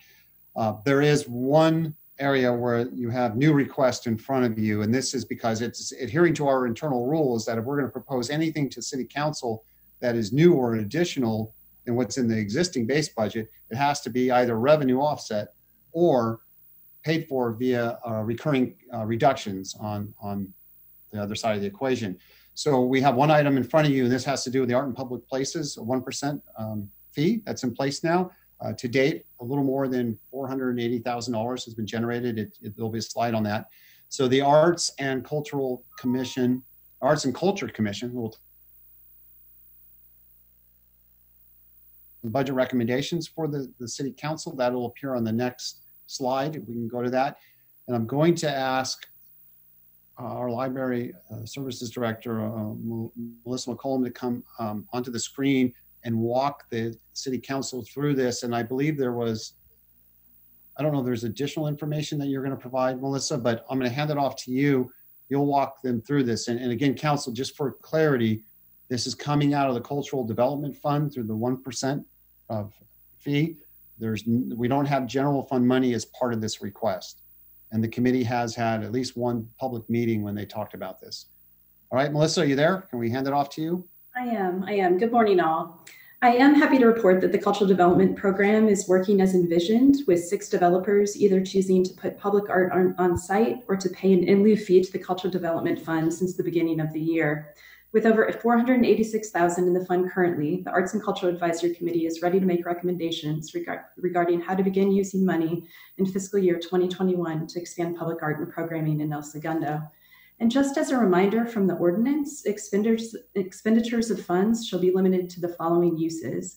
1, for the design, acquisition, commission, installation, improvement, relocation, maintenance, conservation, restoration, utility charges, and insurance of artwork. 2, to sponsor or support artistic or cultural services. And 3, for the city's cost of administering the Cultural Development Fund and associated programs. I would like to read a short statement from ACC Chair Neil Von Flute before proceeding. Neil writes, the Arts and Cultural Advisory Committee looks forward to presenting our inaugural draft budget to the El Segundo City Council for your consideration. The 2021 budget will allow us to serve the city by activating flagship public art projects, including the new Gateway project at Main and Imperial, enhancing outdoor dining spaces for local restaurants, and beautifying Library Park with planned improvements in 2021. We're also thrilled to develop a new grants program, directing $150,000 to support existing El Segundo arts nonprofits, helping them continue to provide valuable community services during the pandemic. Additionally, we look forward to providing funding to the Library and Recreation and Parks departments to expand artistic programming for El Segundo families. Our committee has developed this budget in collaboration with city leaders and staff with fiscal responsibility and deep care for our residents and local businesses, building a foundation of cultural excellence that will improve quality of life in El Segundo. The ACC committee did provide a detailed budget that outlines and ranks their funding priorities, and you should have received that as a separate document, as it doesn't make a great PowerPoint slide, but members of the public can find it in City Hall and online as well. If you do look at that document, you'll see that there's enough money in the account to cover everything above the red line, and it's probable, based on 10 years of historical data, as well as development already underway, that there will be enough additional payments to the Cultural Development Fund by June of 2021 to support everything that's included on that chart. We do intend to revisit the budget and the related plan as part of the mid-year budget review in case adjustments are necessary. But as Scott mentioned, the highlights of the recommendations are included on this slide. The ACC recommends supporting public art by adding an additional $150,000 to the Gateway project. You may remember that there was $150,000 allocated previously to that project. They also recommend adding $50,000 to the Library Park Activation Project. There was $120,000 that was previously allocated for that project.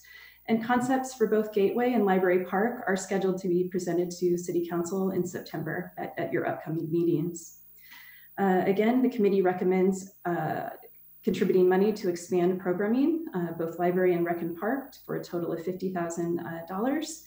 You've heard the committee's request to support and sustain cultural institutions in town at a level of $150,000. They'd like to help expand artistic programming with an additional allocation of $30,000 that would be eligible for individuals and organizations. And they would like to allocate $30,000 to businesses through a grant program to beautify parklets. And that is assuming that the parklet pilot continues beyond Labor Day. The committee also recommends allocating $15,000 for program administration of the Cultural Development Program.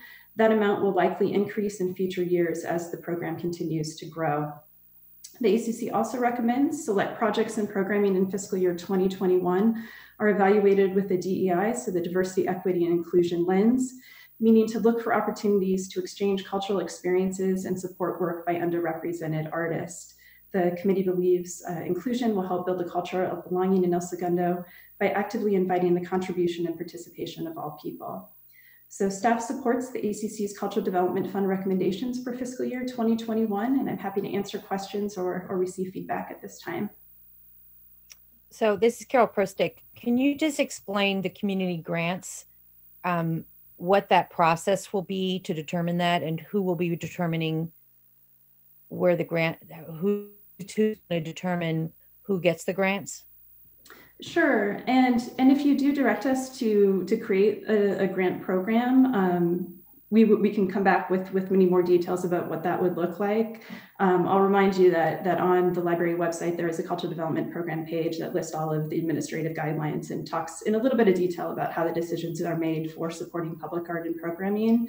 But the idea would be that there would be a really robust application process, and so for the cultural institutions, they would be, everybody that would qualify would apply, and then there would be a group with ACC members, community members, and staff that would evaluate those requests and award funding accordingly.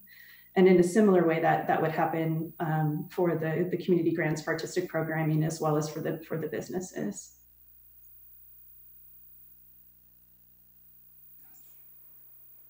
I just want to clarify that I believe I am not allowed to weigh in on this, or should not, because I have a project underway. I do have some feelings about it, but I'm going to recuse myself on this matter. Yeah, I just want to, this is Lance, I just want to kind of echo a little bit on what Councilmember Persick was just asking about on this. And I know this is just it's a budget, so I get it, and we're not getting into the in-depth details of exactly what it is.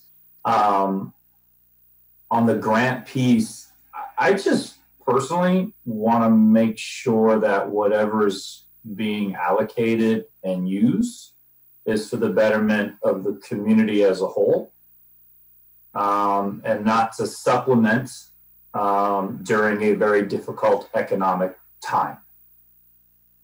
So I would really, if and when this comes to pass, that there's a $150,000 allocation, I would just like to see what the community as a whole would be will be getting out of that or benefiting from that. Understood, and it certainly would be for continuing to provide and expand the artistic and cultural services. As we all know, we have a lot of treasures in El Segundo, and the committee didn't talk about specific institutions, but things like the Automobile Museum, Old Town Hall, ISMOA. There's a lot of really unique entities that provide unmatched programming to the community and really benefit the community. And it would be a shame if any of those are lost within this economic difficult time. They're irreplaceable and definitely add to the character and the quality of life for our community members. So there is certainly that concern, I think, in the committee and in the community. But definitely understood. It's very important that everything is demonstrated how it benefits. Yeah, just in general, like everything else, we all want transparency on everything. And again, I'm on that culture committee, so I've been in the meetings and they're very transparent. I'm not trying to indicate or give a narrative that people aren't. It's just that, for public, they look at that number and the first thing they think of is, okay, what exactly is it going to go for? So obviously that's going to come up, but I like what you're saying, that we do have a lot of institutions here in the city that do need to be protected because they are unique to here. So thank you very much for the clarification. I appreciate that. This is Chris Pimentel. I will echo in a bit that in terms of looking through kind of the application process and how we built this, the programming piece, I think that we all broadly understood as a part of, public art can be a program, whether it's a concert or it's a particular development or gateways or temporary installations.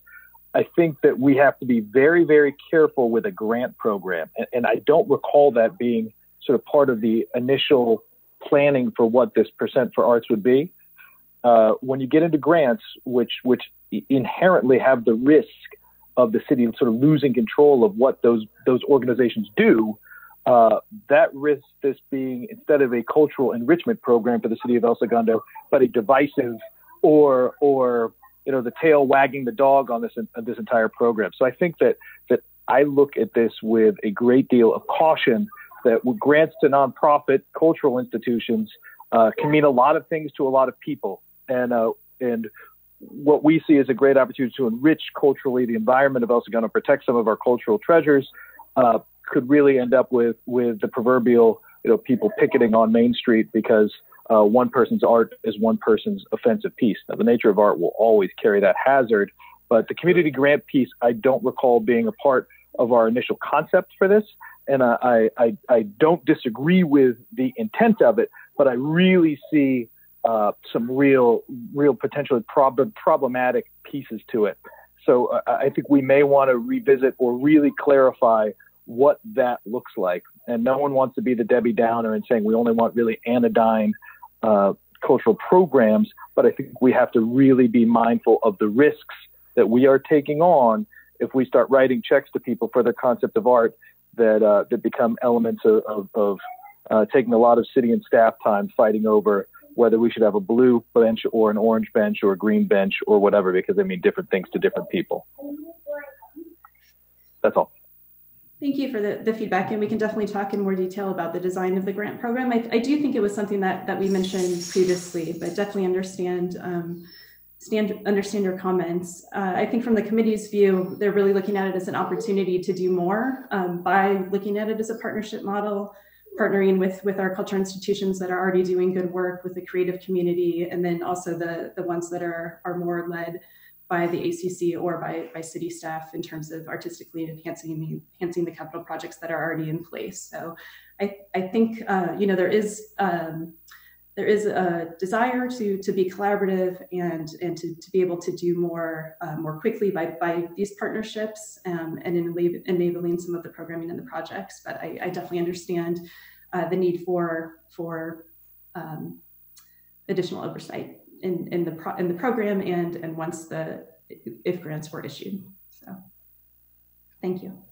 And then Melissa, this is Carol Perstick, and I'm going to concur with what Chris had just mentioned. But as far as the administration, what is that $15,000 for the administration? Sure. So it would be for currently for use potentially of expert consultations, public art consultants for particular projects, or potentially for software in terms of running a grant program, things like that.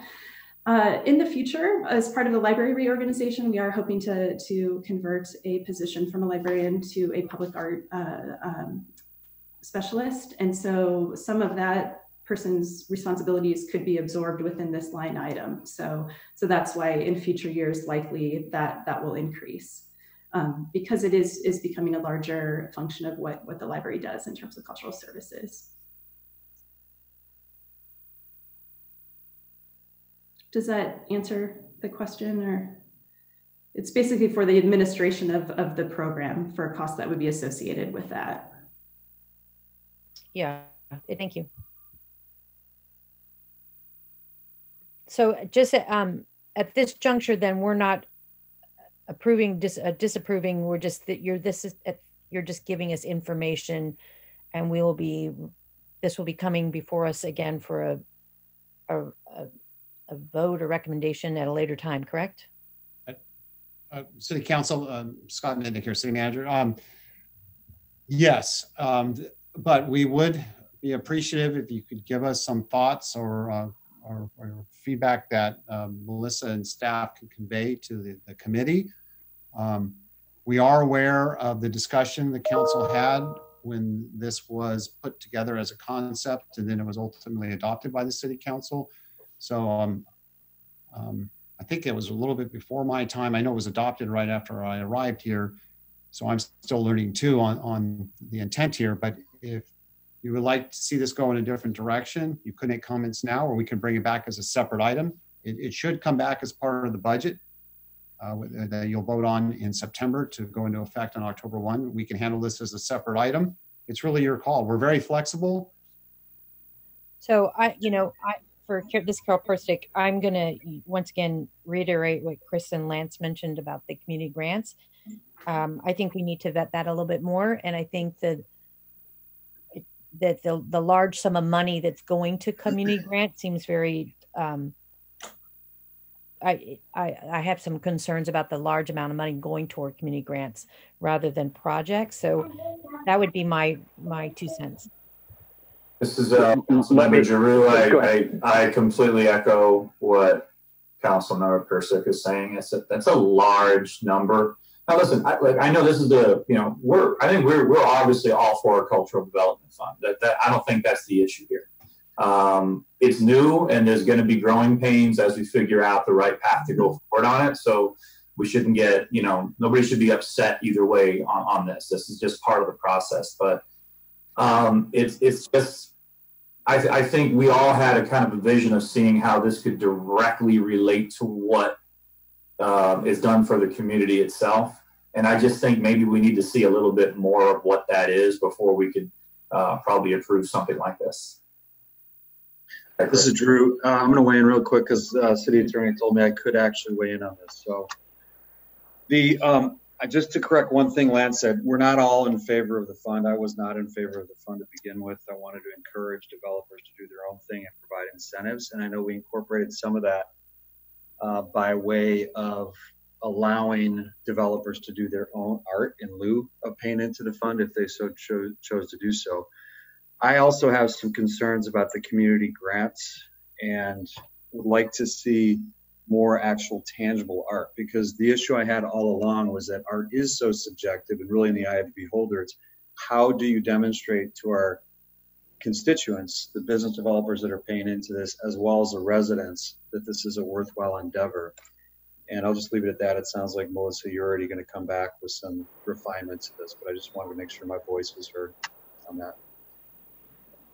Melissa, one question. The parklets, those are the pieces that would fit in both on Main Street as well as on Franklin and as part of our Smoky Hollow plan, those individual parklets, which are, I think each one is slightly more expensive than $30,000 to build. Are those the right parklets that we're talking about? Yes, I believe some of them are temporary and then some are a little bit more permanent. So the committee's idea is to ask for proposals from the businesses for help in activating those spaces. So making them a little bit more attractive or interesting than what they are currently. I would move because I think that I'm sorry, please. Oh no, I was going to say because I think that broadly we have endorsed those, and those were part of some of our planning, both a parklet across from the civic area in downtown on Main Street, as well as along Franklin.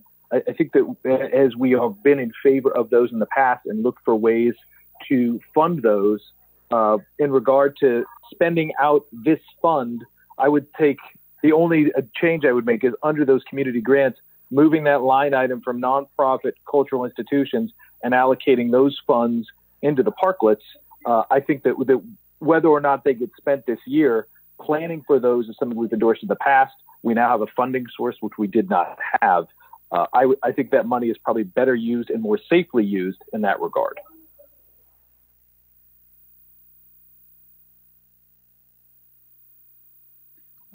Mr. Mayor, any other comments from council members? I have a thought. I think we're good for your thoughts. I'm not seeing anyone. Yeah. So council, from my vantage point, it seems to be clear the areas you have concern. So if the council is comfortable, I would recommend that I sit down with Melissa and perhaps with the committee chair, or maybe attend a meeting or two with them and talk through some of these concerns and see if we can reach a compromise or recommendation that would be in line with council's desired direction for this program. This is a new program and it's an exciting program, and we do have examples from other communities that do this and have wrestled with the issues you're raising. So I think we can come back and massage it, and by the time we get to the budget, have something you're more comfortable with. Okay, is everyone good with that? They feel like they've been heard and ready to move on? I see a thumbs up from Mayor Pro Tem, and looks like everyone else is good too. Okay, cool. Thank you.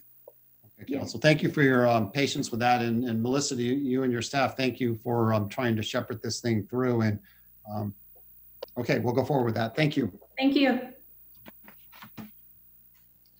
So City Council now at this stage, I know in the past when you do this budget study session, you have a great detailed discussion on IT, but I feel we've made a lot of progress over the last few years, over the last year in particular, as evidenced with the new website, new and improved website, our improved communication in general.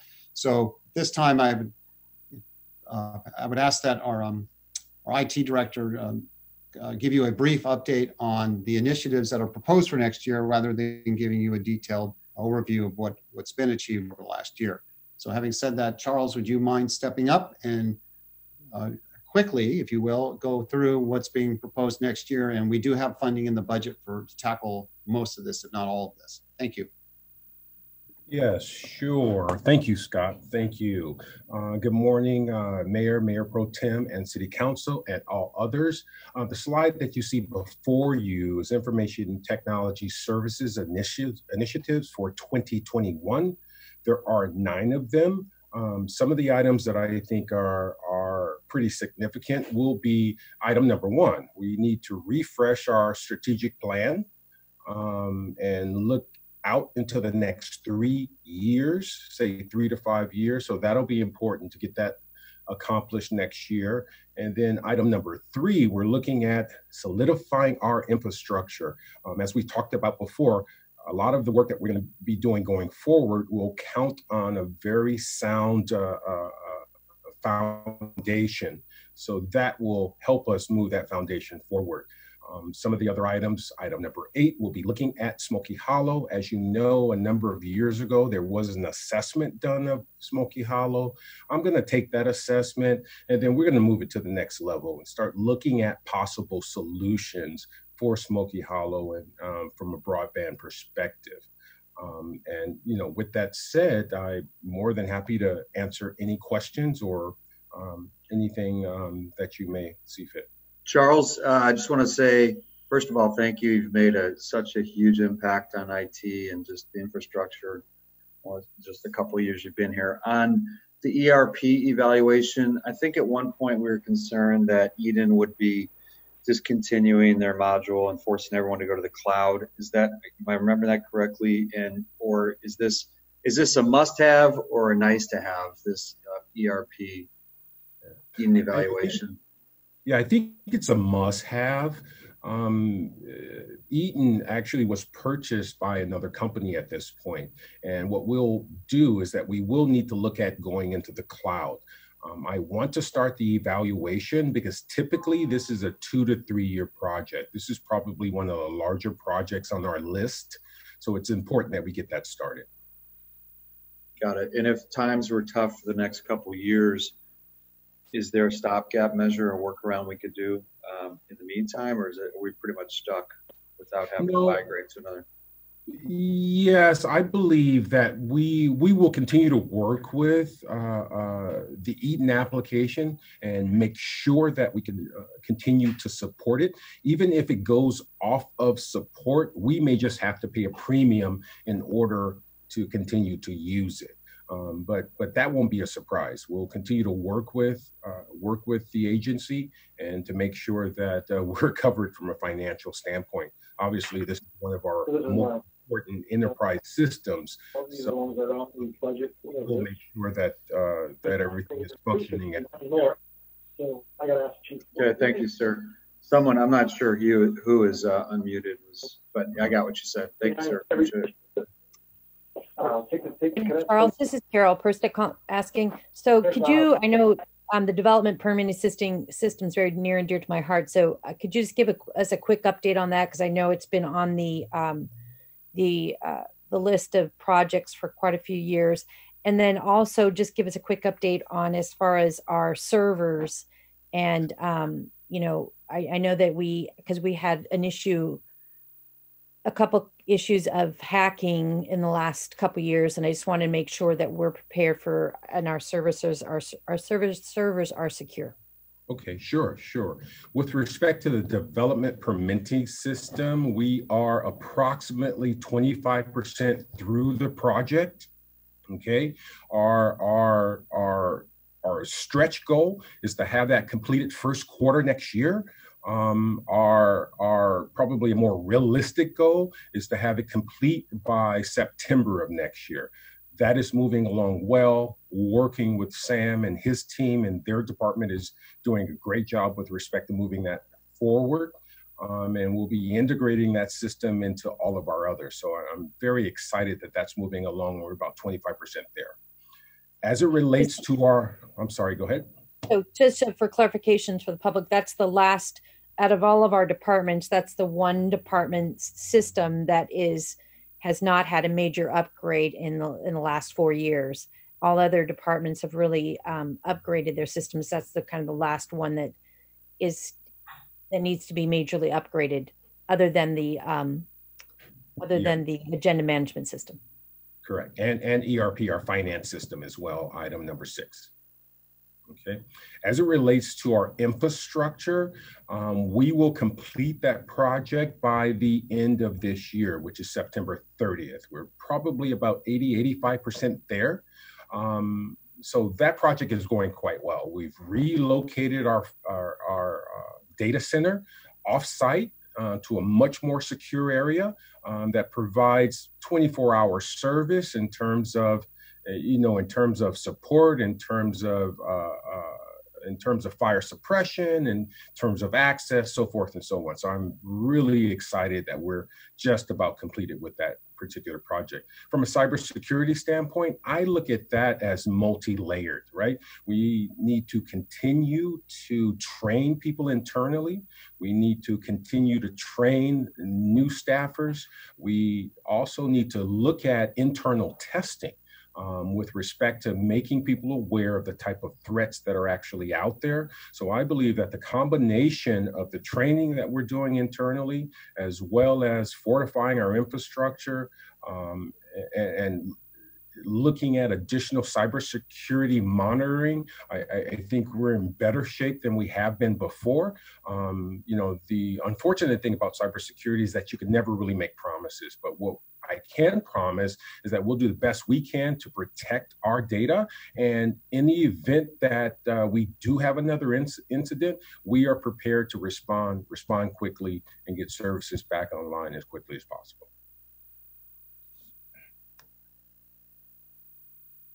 Thank you, Charles.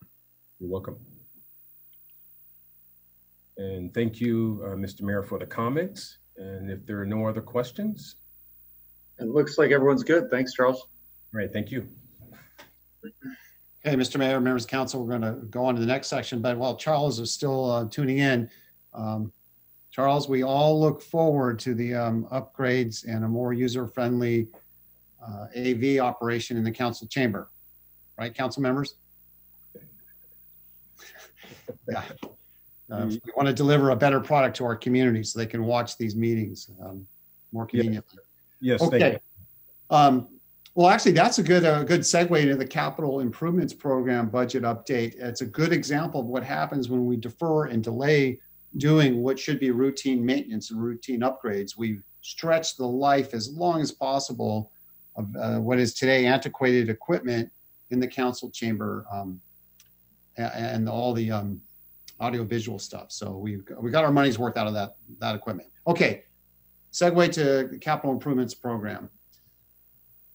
So we've had a lot of discussion about this over the last year, and I know you've wrestled with topics, and there's no doubt, City Council, you would like to do more for the community in terms of the infrastructure. We get that. We'll go to the next slide. So we actually have, for an organization of our size, our complexity, our budget, being a full service operation, all the enterprise funds, water, wastewater, et cetera, we have a very limited to minimal CIP program. And that's probably been the case since the Great Recession of 2008. So going forward, we're going to have to really think about how are we going to deliver to the community what it truly deserves in this area. So for now, we're in the middle of year one for a 3-year CIP that City Council had approved over a year ago. It's relatively minor, minimal, $9.8 million. fact, keep in mind we have utilities in there. So the projects of that 9.8 million, there's 4.7 million worth of projects that are completed or near completed. And our interim public works director, Mark Watkins, will walk you through that in a moment. I'm teeing it up and then he'll take it from there. We have another 2.7 million in projects that are in progress at this point. There's 1.4 million in a handful of projects that were deferred, and council had a very detailed discussion about that back on May 5th. We did a mid-year pause to cope with the pandemic that we're dealing with and the impact on our revenues, and you directed us to defer projects totaling 1.4 million.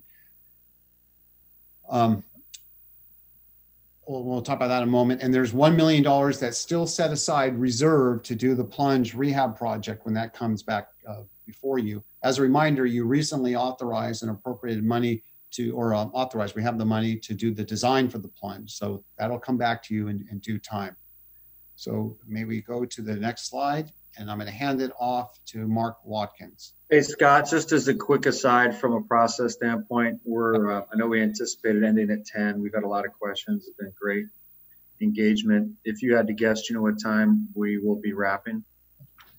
We should not go past 11, where we're getting toward the end. It'll depend on the Q&A that may take place, and we appreciate your indulgence. But the good part about starting at 8 is we'll be done before lunch and you'll have the rest of your day.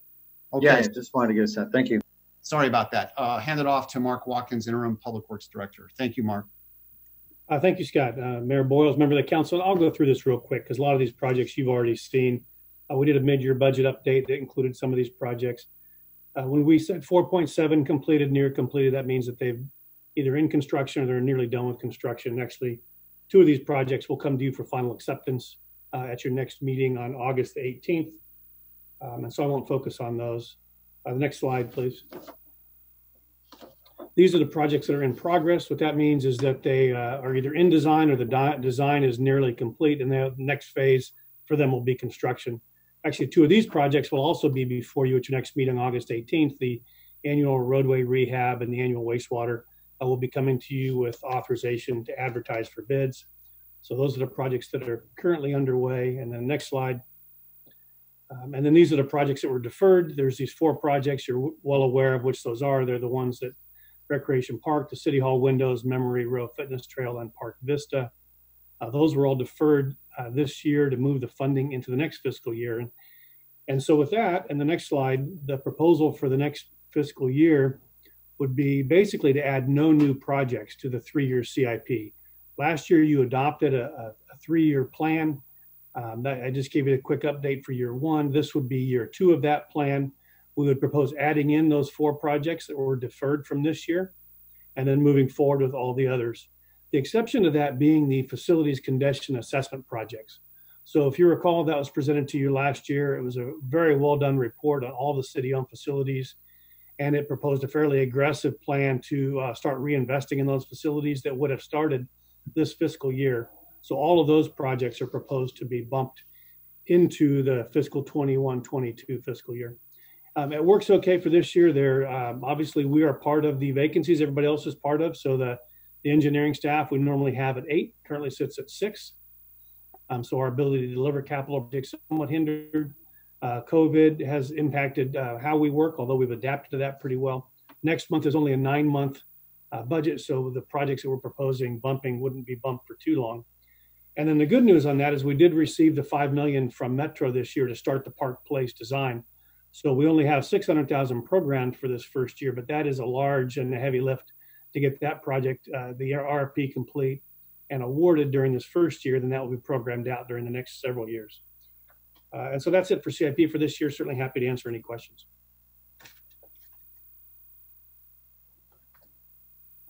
Council members, any questions? I don't see any. I think we're good. Yeah, very good. Thank you. Thank you.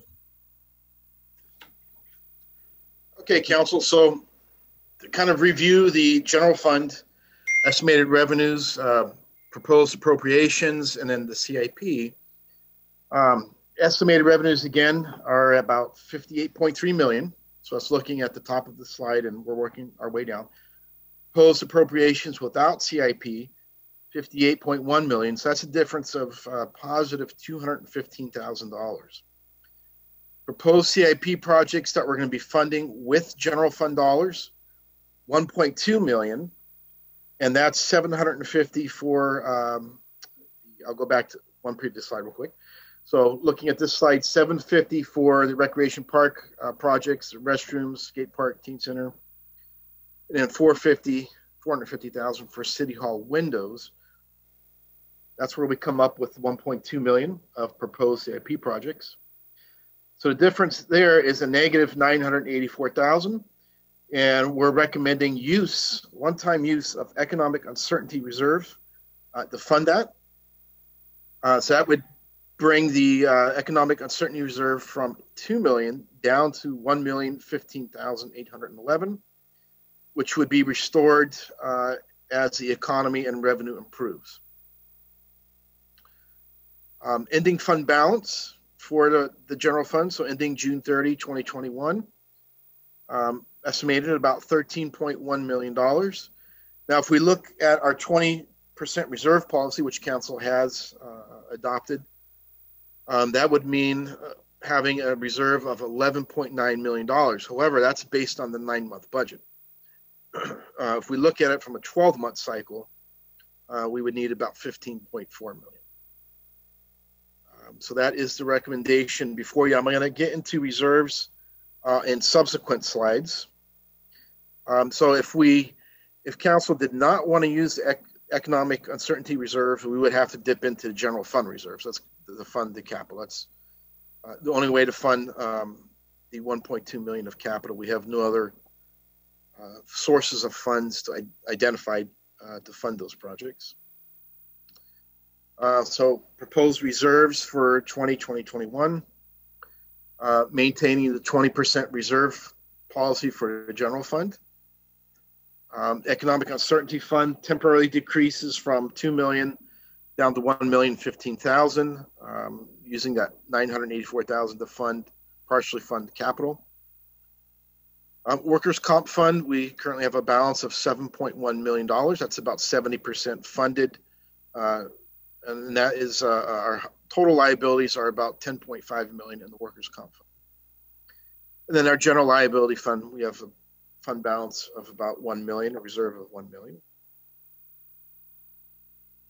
Trust balances, so our pension trust that was set up and approved by City Council about 2 years ago. We have a current balance of there, about $4.3 million. And just to remind City Council, we've been putting money in there each year since we've opened that trust up. And the plan is, as we presented to Council, is to utilize that pension trust when we get out to about 2027, 2028, when the pension costs are coming to the peak. I'm going to use my hands as an illustration. And we're going to be using that fund to kind of cut that peak off and to help normalize the budget due to those rising pension costs. So again, the plan is to dip into those that pension trust in between years of 2027 to 2030 to help offset the peak of the pension costs. And then after 2030, the pension costs start to decline. OPEB trust, we have $26.1 million in there currently as of June 30. That's 40% funded. OPEB trust is our trust set up for retiree health. We are anticipating full funding by 2030. And no additional proposed funding for 2021 for this trust fund. So does council have any questions on the previous 2 slides and this slide? I can go back. Yes, this is Carol Perstick again. So if you could go back to the unfunded, next one. Go back. This one. Okay. So you had said you're asking us to approve something, and I just want to get clarification what that is. So these are the projects, these deferred projects under the bullet point where it says fund fiscal year 2019, 2020 deferred projects. In mid-year, we asked council to defer these projects, take them off the books outbalance the budget for the current year, which we did, council approved. We are now bringing these projects back to fund in 2020, 2021, as we had promised to do.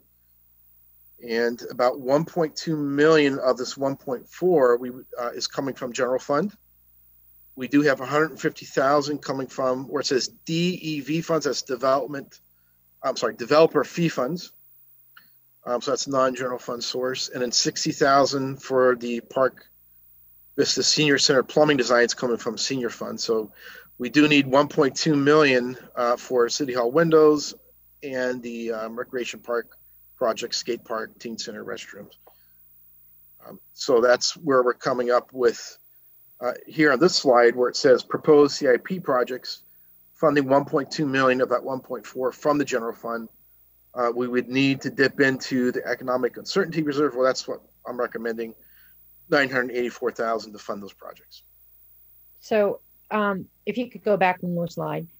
I'm not sure if we ever really approved the Memory Row Fitness Trail. I know that we was discussing that, just for clarification for everyone, that's along the Imperial Highway Beltway on the west side, so west of Maine, correct? So this was approved in the 2019-2020 CIP project program, the 3-year program. Okay. Memory Row Fitness Trail was included in there. And Okay. we did come before council during mid-year to pull that out, to defer the project so we can balance the current year budget. And now we're just putting it back. So from my perspective on this and my vote, it would be more, I believe we need to move forward the restrooms, the skate park, and the teen center, and the Park Vista Senior Center plumbing design. I'm still, the Memory Row Fitness Trail is nice to have. I'm just not sure if it's as important. And the City Hall windows, I just really, I'm not sure. I'm hesitant because I believe we still are looking at a long-term solution for the City Hall. So I'm just not sure if we're wasting the money putting it forward now to do the windows and then come up with a different redesign. I just do want to point out real quick on the Memory Row Fitness Trail, it's not general fund dollars. These are developer fee funds. So as new but we could use construction those comes up, but we could you use can somewhere use it for else. another thing. Yes, correct. Has to be for CIP for park related projects. So. Right, but we could put that 100,000 into the teen center and skate park and make that a more robust, user-friendly facility. Because right now the Memory Row the Memory Row area is a green beltway, which a lot of people use. So you're just adding a trail there, correct? I don't know the details behind it, but that is part of it. Yes, the trail. I don't know if there's other components to it as well. Right. Well, I think that the restrooms, the skate park, and the teen center, if those are activated efficiently, I would prefer the money go there to ensure that we actually do a proper job there of reactivating that area, that space. That's my opinion. So if I could chime in real quickly, because I can't see Chris or Lance right now, but yeah, Lance, I'll defer to you first. Go ahead. Yeah. So on the again, this is I knew this was obviously going to come up again, the City Hall window thing. I think we have to look at this a little bit differently in the respect that this is my understanding is this is the original windows. It's like 65 years old. You have, I'm guessing, and somebody please correct me if I'm wrong, lead-based paint. You got mold. You have potentially black mold. You have a lot of stuff going on in there that I guess anybody would expect from something that's 65 years old that has not been touched. So I'm concerned that, and I'm actually a little shocked that we haven't had some kind of litigation in regards to that from an employee situation, from public going into there. We technically, and I'm guessing, have a heck of a lot more people from the public going into City Hall than we do going to the skate park and teen center. If you looked at it over a yearly basis. So I think we have to look at what would be the cost of a lawsuit on something like that. I'm pretty sure it'd be more than $450,000. one way or another, that's going to have to get taken care of. Even if City Hall is reimagined, that's not going to happen in the next 12 to 18 months or even 24 months. That's a long-term prospect. And while it may happen, I think we have to start looking at what is the potential negative effect of this, of not touching something that's 65 years old. So I'm for the way it's laid out. The Memory Row Fitness Trail, I understand it's a different fund, development funds, I get that. But I think if we're going to do the recreation park projects, which I'm completely for, I think we also have to look at the importance of what the City Hall piece is and not kick it down the road yet again. Thanks, Lance. I concur with both. I think I would absolutely like to see a shelve the fitness trail.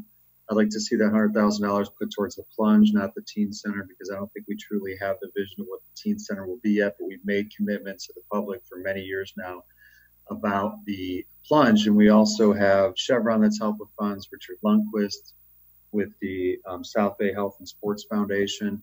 So we're already way down that track. And on the windows, the way that I can rationalize it in my mind is that, let's say it takes, best case scenarios, we rebuild City Hall in 5 years, but then we're looking at $90,000 a year. There's going to be some energy savings there. It's going to be more secure. It's going to be safer for our employees. So I've come around on this idea. I'm okay with the windows now. I'm really looking forward to us seeing repurposing that whole Civic Plaza. So I'm hoping that something like that could make do in or become a reality in 5 years, maybe 10. If it goes on to 10 years, knowing how things are with the CEQA process in California, then that cost per year has come down even further. So, but I would like to see that $100,000 for fitness trail go straight to the plunge, not anything else. Okay, so a thumbs up from Lance on that. I agree. Chris, any thoughts here on this topic? Yeah, or? That the recreation projects, initially there's an assessment piece. That $800,000 includes a whole utilization study, I think, for those areas, as well as the enumerated restroom piece. Is that right, Joe? Or am I having an uncaffeinated brain cramp? Council, I can address the thing on Rec Park. The answer is yes. Where we left this last time we were in front of you is we reminded you that Meredith and her crew are working with, or they're about to work with, a consultant to do an assessment of Rec Park, the whole thing, to take a look at what's needed right away. And that would include the restrooms. The different restroom sites at Rec Park are atrocious. They need attention, TLC. They need to be dealt with sooner rather than later. We're committed to that. The skate park is a success story. It's the demand is incredible. We see it right now during the pandemic. So we know that there'll be benefit to expanding the skate park. And then the teen center is a big question mark, right? It needs a lot of money, a lot of work with a small user group right now. So the thinking was, let's sit down, do an assessment of all of this and come up with a game plan. In the meantime, staff is recommending we take that $800,000, appropriate it, start using that, not just for the study, but to get the restrooms fixed up right away. Now, my recommendation to council would be get the restrooms fixed now, and then start coming up with a plan to expand the skate park and do the rest. So to that end, to the rest of the council, I would echo some of this, where the memory row piece is a nice to have, and we understand it. I would recommend we continue to defer the memory row fitness trail funding, use those development funds in the broader pursuit of the rec park projects, which ideally saves us some of our economic uncertainty reserve if we add that $100,000 in.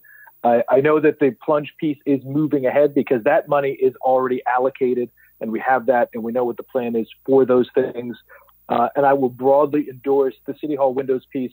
I think that the mayor is dead on in that, in a best case scenario, taking a Civic Plaza that was once part of a car dealership, you add in CEQA and the development pieces, that is a number of years involved to move that ahead. And in that regard, we have a window issue now that for any number of problems, to include the inability to fully close some of them and some conceivable water intrusion, those pieces are going to require some things that it is reasonable to expect we would recoup in savings some money from that 450. So I'll echo all these comments and say move ahead with City Hall windows. I would prefer to defer Memory Row Fitness Trail and use those developer funds in support of those recreation and park projects. That's all. So this is Carol Persick. I'm going to concur and so move forward with everything other than the Memory Row Fitness Trail. Council, am I hearing the desire to move the 100,000 from Memory Row over to Rec Park or over to the plunge? I would still like to, I know we have some money set aside, but not nearly enough. We know we're several $1 million short of the plunge. We could use any and all help. And we have high utilization of our aquatic facilities. We've got a senior community that is using the new aquatics facility, but there's going to be, I think, increased demand. We know how much interest there was with water polo and the swim teams. I think we need another aquatic. We need to restore the plunge, and so any and all funds will help in that regard. I think that is of the utmost priority, well above these others. I mean, as much as I love the skate park, I think it's a great utilization. I'd love to see that improved. I don't think the teen center, we're there yet. I don't think we fully understand what we need to do. So I'd like to see that 100 grand go right into the plunge funds allocation. Make sure that we get the restrooms resolved in the rec park and the skate park. Mr. Mayor, if I may, Mr. Minniger or Mark or whomever has it front, isn't the phase of the plunge now? Aren't we fully funded for the work that we can accomplish in the upcoming fiscal years? That aren't we fully funded for that? If we are not, then I would endorse steering the ships in that direction, vice perhaps the teen center. But I think for this phase of that project, don't we have it fully funded? Or, Mr. Mayor, would your suggestion be to take this $100,000 and put it on account to fully support a fund, a de facto plunge account? The latter. Yeah, I mean, we know that we don't have nearly enough funds for the plunge to get anything done. I think the last shortfall was 2 million, Joe, is that right? Or at least, I mean, we don't even fully understand because these funds are going to pay for a full-blown engineering study, if I remember correctly, to identify what the opportunities are in terms of reimagining the plunge and then what the capital expenditures would be. Joe, can you clarify that? Sure. So we have $100,000 budgeted for the design and the study. That's a separate account that was approved in previous year's budget. In the current year budget, 2019, 2020, $1 million was approved for reserve account for the plunge. And then we have Chevron that gave a donation as well towards the plunge that we're putting into that reserve plunge account. So we are still short of funding. I don't know what the total cost of that is. I think during the design phase, we'll have an idea of what that total cost is. I don't know if Mark, Mr. Watkins can comment on that. Real quick. So that was part of this is kind of a preliminary design right now. And it was an assessment of the existing mechanical, assessment of the existing structural, look at the building and what was needed. And it's also, part of it is holding some community meetings and looking at what the needs for that facility are and trying to determine, with the new swim center, what the needs for the plunge should be. And then with that, there'll be a number of options that can come back to council. The most basic being, just replace mechanical equipment and some restrooms and keep it relatively like it is, or propose some major changes to meet changing community needs. So that being the case, the current effort is really both to assess the facility and look at what it could be, and then you would proceed into a full-blown design. And at that point, though, you'll have a much better idea of the total funding needed. Well, Mark, one thing we talked about too is the school district was considering their bond fund usage, and one of the ideas was to improve the Richmond field, which they've done. And they were contemplating a bathroom, and one of the discussions we had in the city school committee was maybe we could use, when we rebuild the plunge, we could build a bathroom that would be available to the folks that are using their school district property. They have a joint use agreement with, and it could also be used by patrons of the plunge. So I think that it's still a priority. And I would ask you, I know you weren't involved with that process. I think it was before you came on board. If you had to look at just ADA compliance for the bathrooms, getting up to code, and redoing mechanical and equipment, assuming no construction, no structural changes whatsoever, which I don't think you could do because I think it was sinking too, if I remember correctly. At the very least, you have to shore up the foundation. But like bare minimum, back of the envelope, what are we looking for in terms of capital expenditure? If you had to guess. Well, yeah, it's hard to guess on that. I would say that you would burn through that $1 million that you have, plus the other money pretty quick. Just you've seen those restrooms. They're below grade. Yeah. If you're over 6 foot tall, you can't step in there without hitting your head. And then there is no ADA access either up to the stands or down below. So yeah, you could. You're looking at a couple $1 million for the most basic, probably, improvements. Okay, thank you, sir. So yes, Chris, Mayor Pro Tem, I just say I would like to ask that the council take that $100,000. It's not going to be nearly enough. If we have 1.1 million, we know we're going to need at least twice that, and set that 100 aside for that from the memory row specifically for the plunge, which would still allow us to do the skate park and the restrooms, if I understand it correctly, right? Can I interject on the rec park stuff? Mm-hmm. The 800,000 will be put to good use pretty quickly, and you will likely need more, but it's a very good start. So council, I would look at the rec park stuff as not a all-encompassing thing. It's really a step, and it's what we can afford at this time, and we will be back with additional improvements that you need to contemplate. Rec park, it's a wonderful facility. I mean, a wonderful combination of facilities, but it does need more investment. So Scott, how about we just say, look, put $100,000 in the parking lot, take it out of the memory row fitness commitment. Let's just park it and revisit it mid-year in February, or whenever we think we're going to have better information. Well, that would be great, because then we reduce the amount of economic uncertainty funds we have to tap into. So we can do that. No, so the 100,000 is developer fund. I'm sorry, my mistake. We can do what you suggested, Mr. Mayor. I'm sorry. Is the council okay with that? Yeah, I just for clarification, the $100,000 is not being spent from the development funds. It's going to be put in a parking lot, and then we'll reassess it at a later date. Yeah, if everyone's okay with that. Lance, where do you stand on that? Sure. Yes. Okay, cool. Mayor Pro Tem? Yeah, can you guys see me? Is my image gone? No, I can't. I can't see you. Oh, well, you're not missing out, but I agree.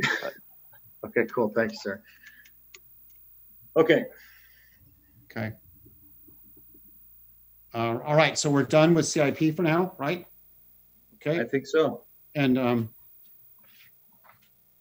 we move on. We're done with reserves, trust balance. So now we go on to the potential for scenario 3. So I'd like to talk about this.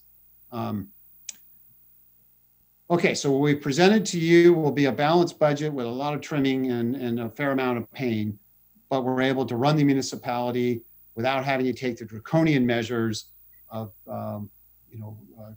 cutting services or cutting compensation and all those sorts of things. We're doing a very smart, thoughtful approach. So the question is, what happens if the recovery takes longer? What happens if our revenues don't keep up with the demand? So that would put us into scenario 3. And as to recall what we talked about back on May 5th, scenario 3 would be if the virus peaks in December and recovery doesn't start until January of next calendar year. We're hopeful that both of these will happen sooner than that. But if it does play out, we have a professional obligation to give you some examples of what we might have to deal with. So the general fund could experience 20% revenue reduction. Back on May 5th, scenario 3 was if we had a $16.1 million or 20% reduction. Given that we're in a new budget year, that 20% number will be a little different. But anyhow, if that happens, let's go to the next slide. Here are some budget balancing tools if we get to scenario 3. Many of these we discussed before back in May. So again, that professional obligation is there to go over these very briefly. We're not asking you to approve any of these. I just, your executive team wants you to know we're thinking about this.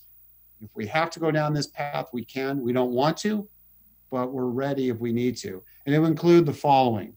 We'll take a look at our existing labor contracts. We're in multi-year contracts. We're still adhering to those contracts, but if the numbers get worse, we would have to sit down with the unions to look at renegotiating if we needed to. Use of furloughs, including a winter holiday furlough option, that may be on the table. Voluntary reduction in work hours to save money. Further position reductions or freezing, increased use of private contract, privatization of city services, regionalization of services. I know that's been an issue that's been contemplated here before. It will likely raise its head again. Additional pension reform options, and the subcommittee, the pension subcommittee that was referenced of the council, you will be looking at this anyhow. Across the board appropriation reductions, we can do more if we had to. Continued deferred maintenance. This gives us a lot of heartburn. It just makes it worse. Our interim public works director reminded me every year we delay doing routine maintenance, we're really borrowing from ourselves. We are taking a loan out and we're paying the consequences. Service reductions. We hate this, but this may have to, it would have to take place. Use of general fund reserves, use of economic uncertainty reserves, revenue enhancements, that's an option, and early retirement incentives. There are some things the city could do to potentially encourage people to retire sooner rather than later. And then a whole array of other items that would have to be determined. We're just reminding you that these options are out there and we are aware of them. Again, just for clarity, we're not recommending that we do this now, but we will be thinking mentally about gearing up for that if the numbers don't get better. Are there any questions on that? Do you need clarification on any of that? I can see three of you. One of you is sort of headless, so I'm ready to go on. Okay, let's go on. The next steps. We're almost done, Mr. Mayor. I know we went over our time limit. The next steps after today's study session. And we are going to follow up, by the way. I have a series of things I'll get to in the wrap up from today. But the next steps would be water and wastewater funds. The financial plan will come to the council at the next regular meeting on August 18th. Now, the actual adjustments that will be needed for water and wastewater, that won't happen automatically on October 1st. That's on another schedule that will take place over the next few months. Citywide fee resolution will come to you on September 1st. We put all the city's taxes, revenues, fees, charges, fines, and so on is in one document, and you're asked to review that every year. This year, September 1st. The proposed budget hearing and adoption will be on September 15th. Public meeting, and you will get more details on the line items. Actually, since we're in a 9-month budget cycle for next fiscal year, wanted to point out that just in a few months, on October 1st, the fiscal year will start on October 1st. Then the next budget, the preparation for that will commence in December in just a few months. So just keep that in mind. We're going to be right back at you very quickly with the next year. Next steps continued. Joe and I would like to remind you that Joe did hire a consultant to do a long-year financial strategic plan. Council members will recall this is my professional, personal area of interest, having done this for 2 decades. We're looking at not just a 10-year long-term plan, but a 20-year plan. A firm has been hired to look at this. This provides a great set of scenarios and ways to use regression analysis and so on to project out into the future. Now, we know it's hard to project more than 1 or 2 years, but these are invaluable tools so we can look at the implications of making decisions today for new capital projects or new employee benefits and that type of thing. What are the long-term implications? We'll have that tool for you to use and guide you as you make decisions going down the road. We listed the City Council Pension Subcommittee with the 2 new members, or the 2 members. You're going to start meetings very, very shortly to have further discussions on our pension and our OPEB funding obligations and issues. And then the Finance Director, Joe Lilio, has selected a municipal advisor, previously referred to as a financial advisor. That person has been retained, and that firm will be available to help the city with issues, in particular, the council pension subcommittee. If they look at different funding scenarios, this firm will be available to help with that. So that's it by way of next steps. We're at the end. Wrap up, and at this point, so let me just summarize as I understand what we've committed to do from today. We will come back to you with clarity on a mission statement. We'll do that through the budget process or maybe a separate process. But Yeah, mission and vision, please. Mission and vision, yes, sir. Okay, we will come back with that. We will make changes on the goal number 1, and by changing the order, putting the diversity on the second part of that, and revise the activity in goal 4. That's the environmental items. We'll make revisions as requested. We will also make changes to the various budget line items or provide clarity to the questions that came up. And staff will meet, I'll meet with Melissa and the cultural arts and culture committee, perhaps the chair, and we'll go through the concerns you articulated on the percent for the arts funding. And we'll make revisions on the CIP for Memory Row. And if I left anything out, I'm sure Joe Lilio and other staff will make sure we do the follow-up. And we'll do an actual memo to council to make sure you see in writing what we said we'd follow up on. Does council have any questions or comments on that follow-up or anything in general? I don't see any. I still can't see Mayor Pro Tem Pimentel, but nothing from me. Okay. Pay no attention to the man behind the curtain. Headless Mayor Pro Tem.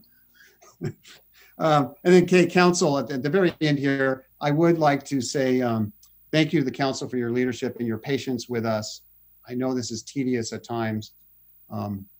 It's been very challenging in the last several months dealing with the pandemic, civil unrest, financial downturn, and so on. We will get through this for sure. Also like to thank my colleagues on the executive team. We're very team-oriented, very participatory in our approach. A lot of changes taking place that they have to wrestle with.